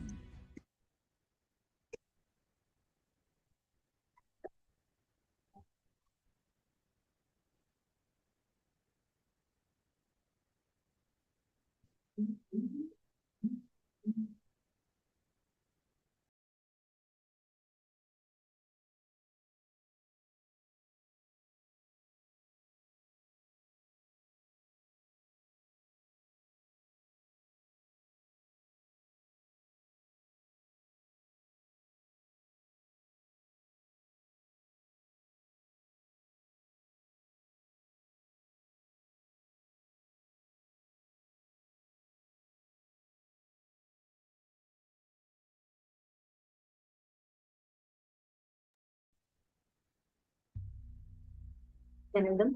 We had such a beautiful sharing by Manitya Priya Premananda and Ma Suzanne Davidson. Many of us uh, from different walks of life listening to this would have encountered similar crises and situations in your life, right? It was not actually when I was listening to Ma Priya Prema and Ma Suzanne Davidson, both of them share the different perspectives of how being with Swamiji empowered them as a woman, right? They're different in the different facets of their life. And I just remembered how so many people, I have seen so many, I have heard from so many people who have experienced, who were from different walks of life, who have experienced phenomenal healing and empowerment after coming to Swamiji. Here, I can see so many of you. I have heard from Jyoti Konda. I've heard from so many of you that are here right now. So I request each of you to share. How many of you sitting here, when you listen to this, when you listen to the sharing from Ma Priya Prema and from Ma Suzanne Davidson, how many of you felt, oh my God, yes, after I met Swamiji, I never would have ever cognized myself like this if not for Swamiji. I would have never understood what feminism or what empowerment is all about if not for Swamiji. It's not, this question is not just limited to women, it's also for men. Everyone that I hear. Everyone that I hear. So I request all of you to share with us, how have you felt empowered after you met Swamiji? What did you feel as, the strength or the empowerment that happened in your inner space after you met Swamiji? Because many times the cultural upbringing that we have, the societal upbringing that we have, feeds us into with multiple of these ideas, be it related to gender, be it the all the pressure that society adds us about gender, right? There's so much of pressure. You have to be a certain way, and we're all stereotyped. Genders are stereotyped, and a lot of this, many of us face. It can be because of your religious identity, your cultural identity, your gender-based identity, or your belief. It can be any of this, but many of us have multiple times faced this in our lives. So I request every one of you here that are sitting with us to take a few minutes and let us know on Facebook. Please go ahead and post on Facebook which aspect have you felt empowered after meeting Swamiji. Ma Suprendrananda, Ma Swatantra, Ma Jalandhara Sthitananda, Ma Devika Rani Rapatam, Ma Zeng Shuyon, and Ma Sadashiva Yogini, Ma Nitya Naresha. I request everyone here, Ma Durjati and Ma Yoga Malar. I request everyone, Ma Sally Chen, Besant Tekeste, Ma Brahmanyana, Ma Margarita, Ma Hilde Jararet, and Ma Abha Sharma. Wow, there's a lot of you that are sitting here. Rahul Aswani here. So I request all of you to take next few minutes. Please post on Facebook which aspect did you feel is unique. Your introduction about understanding what is gender equality, or understanding about the how in multiple times where the society has conditioned you a certain way, how after meeting Swamiji you felt empowered and you were able to break that path, you were able to tread that path into a completely successful and healed aspect of yourself. I request every one of you to share this. I'm sure everyone here has a story to tell. Everyone here, like what we heard beautifully from Ma Priya Prema or Ma Suzanne Davidson, I'm sure everyone here has. Actually, it's very concerning that despite of their centuries, I would say, of different types of empowerment being done, right? Like earlier when it was Sanatana Hindu Dharma, all the kingdoms, the basic nations were thriving. And at that time, having women and where women were worshipped, even in our scriptures is very clearly says how it is valuable and right. So at that time, the way how women were, how women were respected was completely different to now. How, despite all progress in recent years, women still face many barriers to empowerment. These can include discrimination, lack of access to education, healthcare, cultural norms that limit women's growth and opportunities. And if you actually go into the root of this whole thing, it starts from the fundamental cognitions that we carry about ourselves, that we carry about women, the cognitions that we carry, how we hold ourselves, how we hold others, and what society teaches us to believe. The mentality needs to be completely transformed.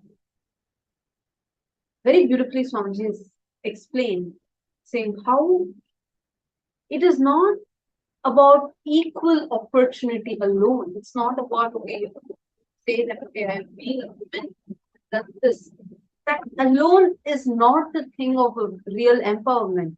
It is about you discovering your ultimate power, awakening that divine feminine consciousness in you, and from within being empowered.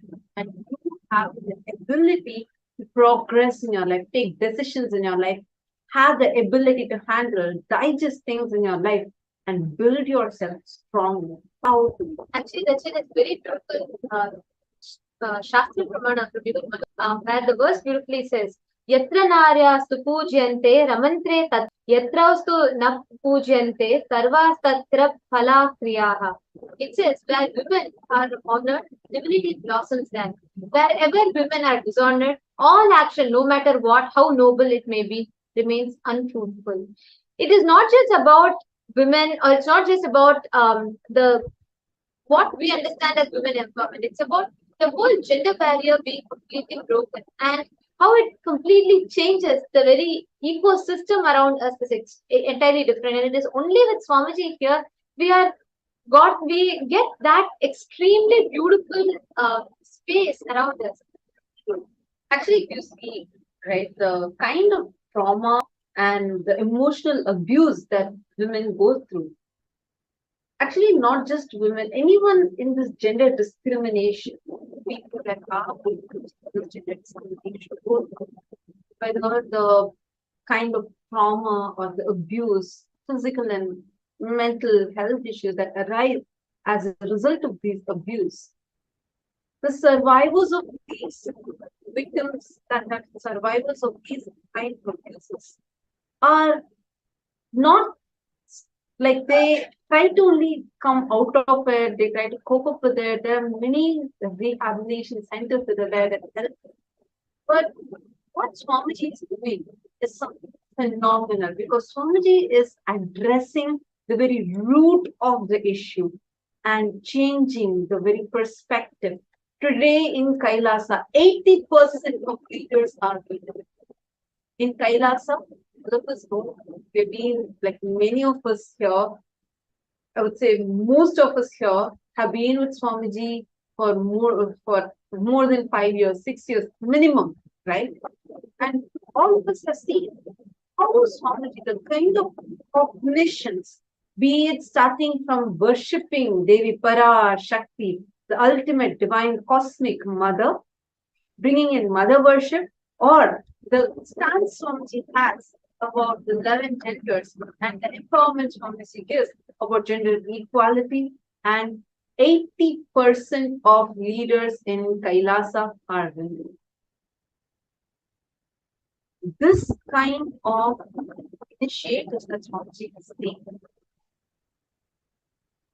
Ma Pranapriya also showed us a lot of pictures which showed the different other initiatives helping rural women, helping the indigenous tribal women, and giving them uh, economic support, emotional support, spiritual support, so that they can build their lives and come out of all the social norms that have been instilled on them, which is restricting, which is stopping this, making them be bound within themselves. Despite of all of it, there are so many women that are able to come out of all of these, breaking barriers, and are able to really so beautifully. Manitya Premananda was sharing how, despite of whatever she had gone through, how it was Swamiji who healed her from all of that and showed her the possibility of a life where there need not be any abuse. Swamiji gives us the most powerful cognition that you can never be violated. Today, if you become part of the Maha Kailasa, you will see how just by you becoming a part of it, you are saving many, many, many women's lives. They had one, I think, just how they, one was from a totally different perspective of how even after retirement, she felt she still has a possibility in her life because of the fundamental cognition as a human being is a seed and is a possibility. And we also heard from Priya Prema how she shared what people think society thinks being a model, being a star celebrity, is that bling life is the most successful life. But she shared what actually happened to her, she faced, and how it was because of how she is feeling empowered from within. Now, if you're watching this and if you feel that you want to take a step, be a part of this great revival that Swamiji is doing and transformation that Swamiji is bringing into all of our mental systems, helping women to actually break through these barriers, then become part of Mahavira. Your support, your step to become a part of this will make you be a part of this most auspicious initiative of empowering women. And Real if empowerment. you believe in empowering, now in this space of experience, highest consciousness of yourself. So now, yes, and okay, there are many of you who have posted your comments.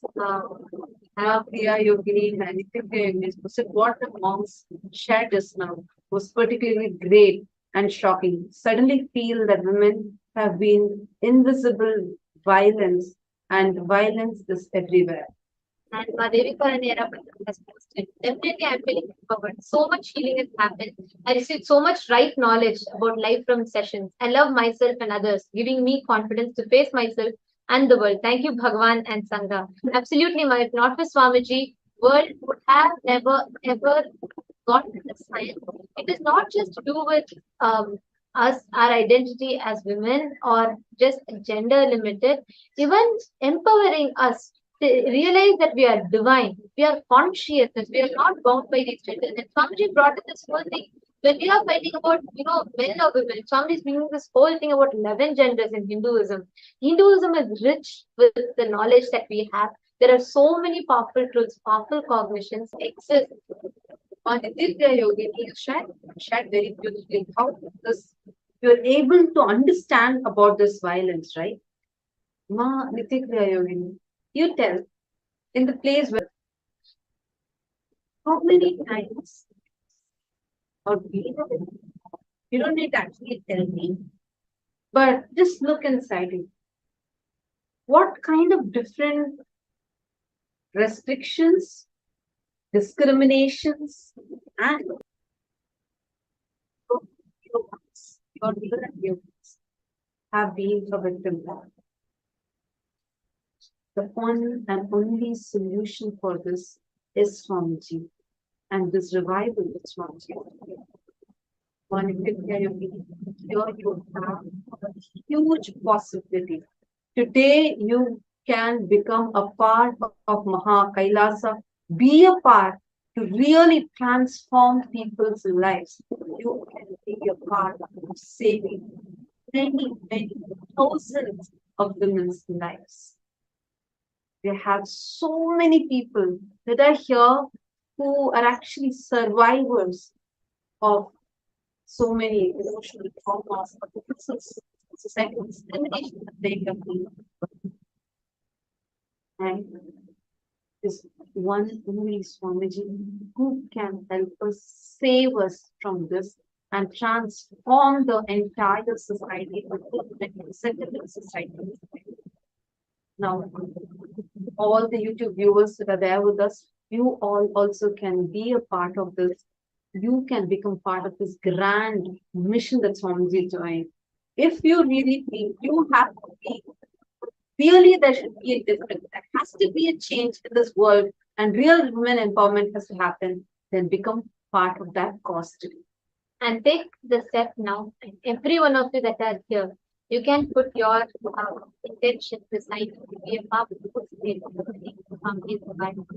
and you all can sign up in the link. Just go check it. You all can go to sksjp.org/contribute and please sign up there. Please let us know your intention.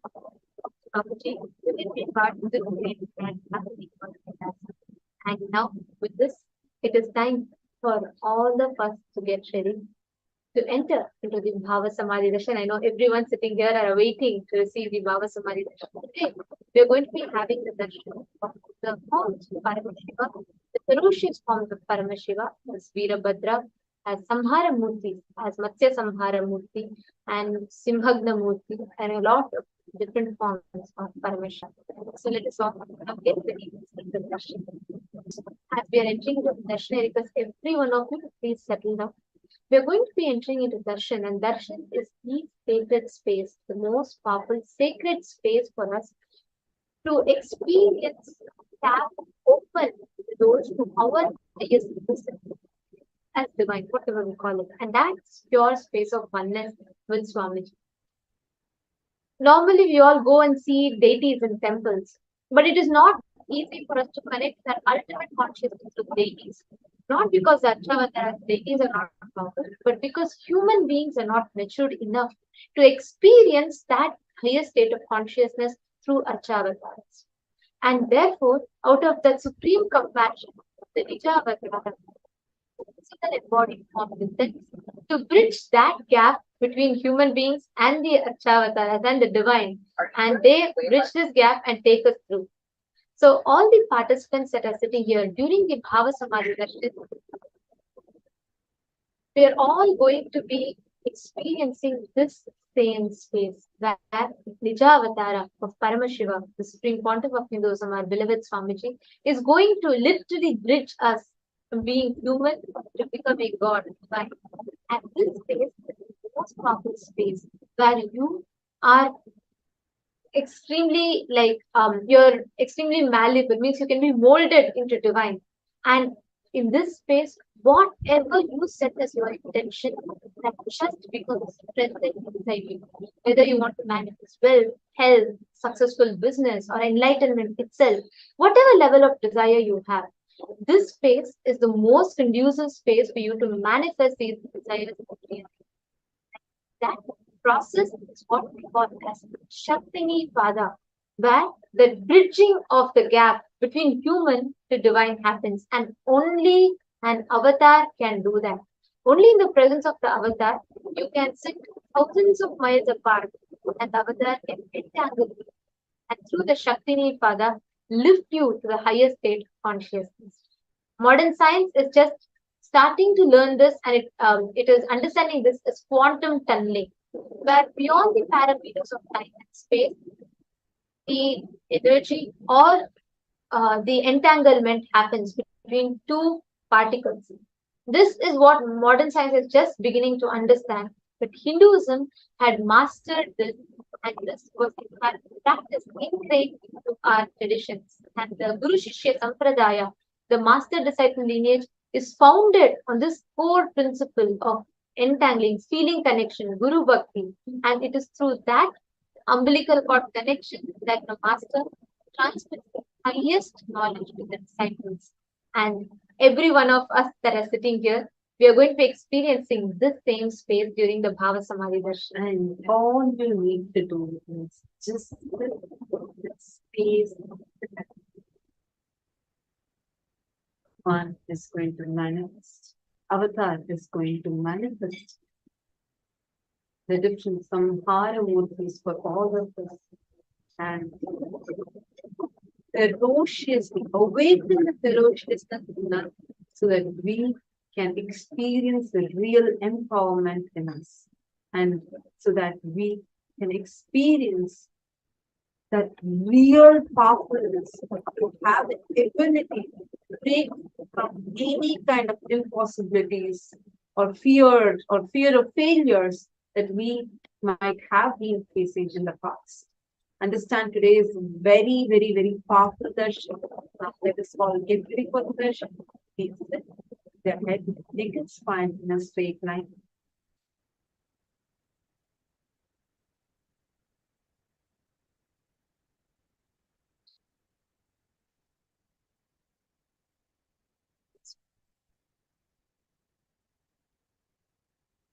Chanting the Mahavakya.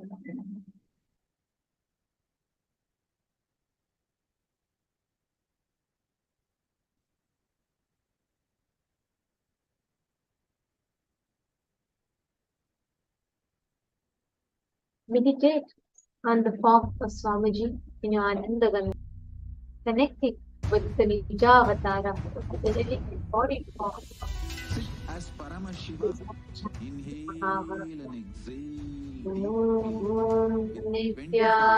Nithyananda Paramashivam. Visualize, meditate, connect with him. He's a living Nithyananda being. Paramashivam. Remember, you are Oh, Salokya means you are found in this form. Paramashivam. I am initiating Salokya Mukti.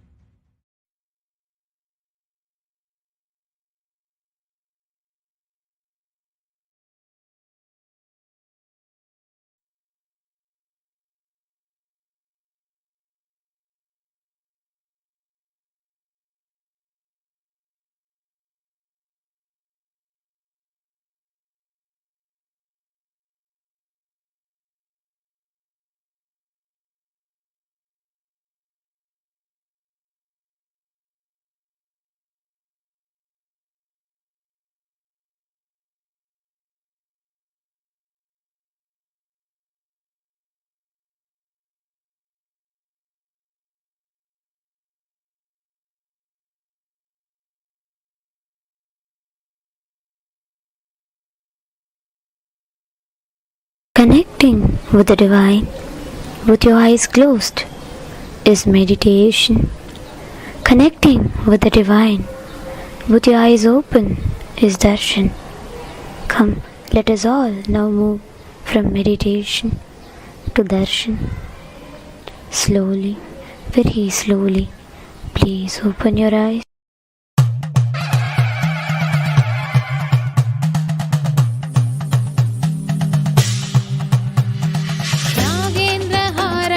त्रिलोचनाय भस्माङ्गरागाय माहेश्वराय नागेन्द्रहाराय त्रिलोचनाय भस्माङ्गरागाय माहेश्वराय नित्याय शुद्धाय दिगम्बराय तस्मै नकार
जीवेन सह मोदते பித்தனே சித்தனே உலகோரின் பித்தெல்லாம் தெளிவித்து ஞான வித்தை தந்தவனே நித்யானந்த பெருவாழ்வின் பொருளானவனே நித்யானந்த பெருவாழ்வின் பொருளானவனே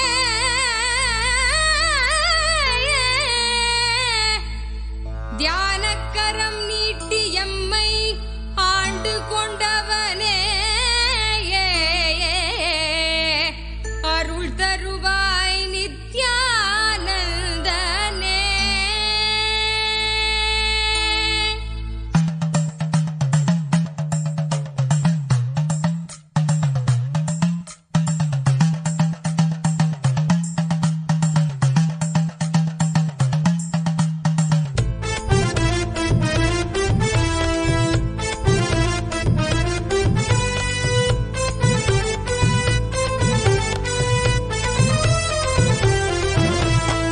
தகமலை வந்த மகாதேவிகமாய் நின்றவா அண்டத்துக்கு நித்யானந்த தியானம் தந்தவா. தகமலை வந்த மகாதேவிகமாய் நின்றவா அண்டத்துக்கு நித்யானந்த தியானம் தந்தவா. கட்டி தரும் நித்யானந்தன் தியானம் தன்னை செய்தாலது பக்தியோடும் ஸ்ரத்தையோடும் நித்யா உன்னை பூஜிப்பது. பல நாள் தவமோ பல நாள் நித்யானந்தன் ரூபம் இன்று இறையே குருவின் உருவில் வையம் காக்கும் எண்ணம் கொண்டு தகமலை வந்த மகாதேவிகமாய் நின்றவா அண்டத்துக்கு நித்யானந்த தியானம் தந்தவா. தகமலை வந்த மகாதேவிகமாய் நின்றவா அண்டத்துக்கு நித்யானந்த தியானம் தந்தவா.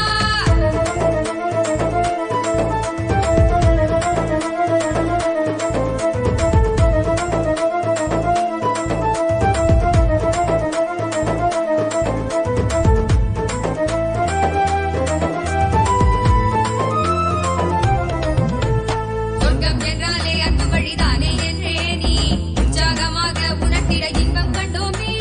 சொர்க்கம் என்றாலே அன்பு வழிதானே என்றே நீ உற்சாகமாக உணர்த்திட இன்பம் கண்டோமே. உள்ளமது சொர்க்கம் அதை அண்ட தன்னில் தான் தேடுது. உள்ளுரையும் ஆனந்தத்தின் எல்லை வீர உண்டாகுது. நாடும் மடியாரை நித்திய தியானம் தன்னை தந்து இங்கு தேடும் சுக வாழ்வை தர நித்யானந்தன் ரூபம் கொண்டு தகமலை வந்த மகாதேவிகமாய் நின்றவா அண்டத்துக்கு நித்யானந்த தியானம் தந்தவா. தகமலை வந்த மகாதேவிகமாய் நின்றவா அண்டத்துக்கு நித்யானந்த தியானம் தந்தவா.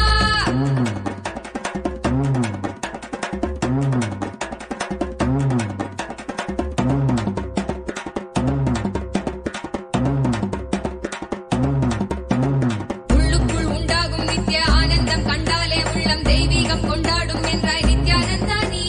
கள்ளங்கள் இல்லாமல் கொள்ளும் தெய்வீகம் எந்நாளும் எம்மை ஞானத்தின் மெய்வாழ்வில் சேர்க்கும் யுக்தி தந்தாய் நீ. உள்ளுக்குள் உண்டாகும் நித்ய ஆனந்தம் கண்டாலே உள்ளம் தெய்வீகம் கொண்டாடும் என்றாய் நித்யானந்தா நீ. கள்ளங்கள் இல்லாமல் கொள்ளும் தெய்வீகம் எந்நாளும் எம்மை ஞானத்தின் மெய்வாழ்வில் சேர்க்கும் யுக்தி தந்தாய் நீ. நித்யாவன் பாதம் அதை கண்டாலே போதும் மெய்ஞானம் வாழ்வில் பொறியாக குடியேறும். அகமும் தெளிந்தே ஆனந்த கூத்தாடி விட குருவாய் வளர்ந்தான் மெய்ஞானம் எம்புழ்வதிட. தகமலை வந்த மகாதேவிகமாய் நின்றவா அண்டத்துக்கு நித்யானந்த தியானம் தந்தவா. தகமலை வந்த மகாதேவிகமாய் நின்றவா அண்டத்துக்கு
நித்யானந்தன் தான். எல்லாமே நான்றே நீயும் எண்ணாமல் மெய்ஞானம் தேடு, எந்நாளும் உன் வாழ்வில் கூடும் நித்யானந்தன் தான். பொங்கி வரும் வெள்ளமென மாறாய் துள்ளி எழும் எண்ணங்கள் யாவும் எள்ளளவும் இல்லாதே செய்வான் நித்யானந்தன் தான். ஆகாரம் எல்லாம் அங்கு அடியோடு மாறும், மிக வாழ்வில் என்றும் நித்யானந்தம் கூடும். ஜகமே மகிழ எந்நாளும் ஆனந்த மழை அருளாய் பொழிவான் தெய்வீகம் தன்னை தந்திட. தகமலை வந்தவா தெய்வீகமாய் நின்றவா, அண்டத்துக்கே நித்யானந்த தியானம் தந்தவா. தங்கமலை வந்தவா தெய்வீகமாய் நின்றவா, அண்டத்துக்கே நித்யானந்த தியானம் தந்தவா.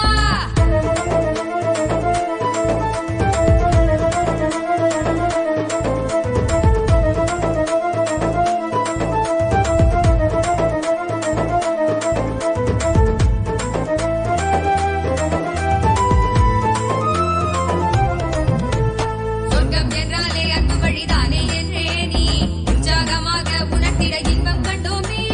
சொர்க்கம் என்றாலே அன்பு வழிதானே என்றே நீ உற்சாகமாக உணர்த்திட இன்பம் கண்டோமே.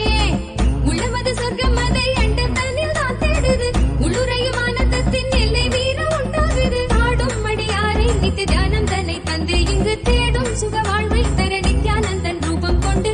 தகமலை வந்தவா தெய்வீகமாய் நின்றவா, அண்டத்துக்கு நித்யானந்த தியானம் தந்தவா. தகமலை வந்தவா தெய்வீகமாய் நின்றவா, அண்டத்துக்கு நித்யானந்த தியானம் தந்தவா.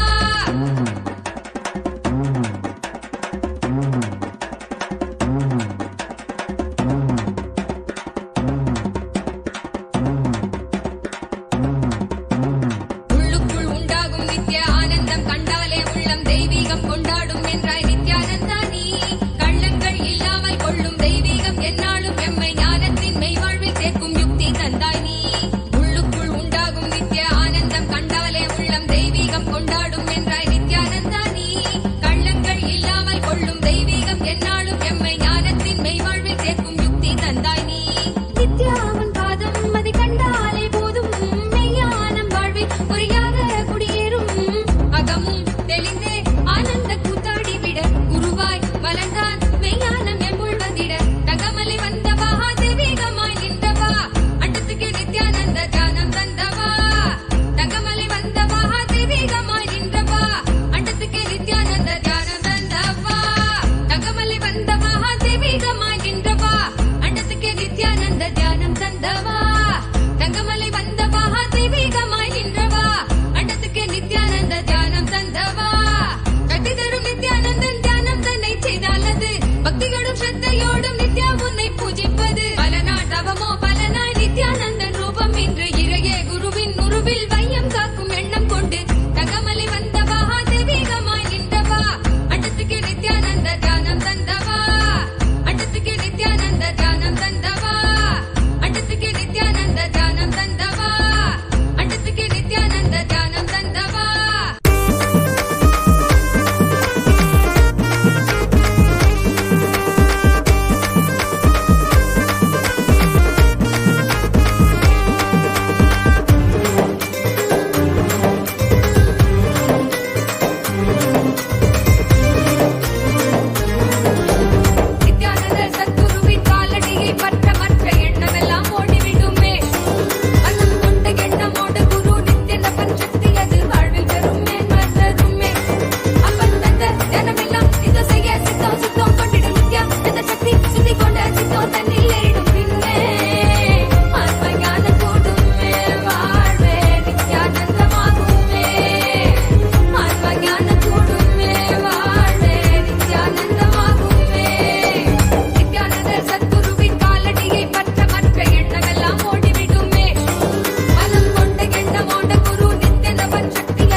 get that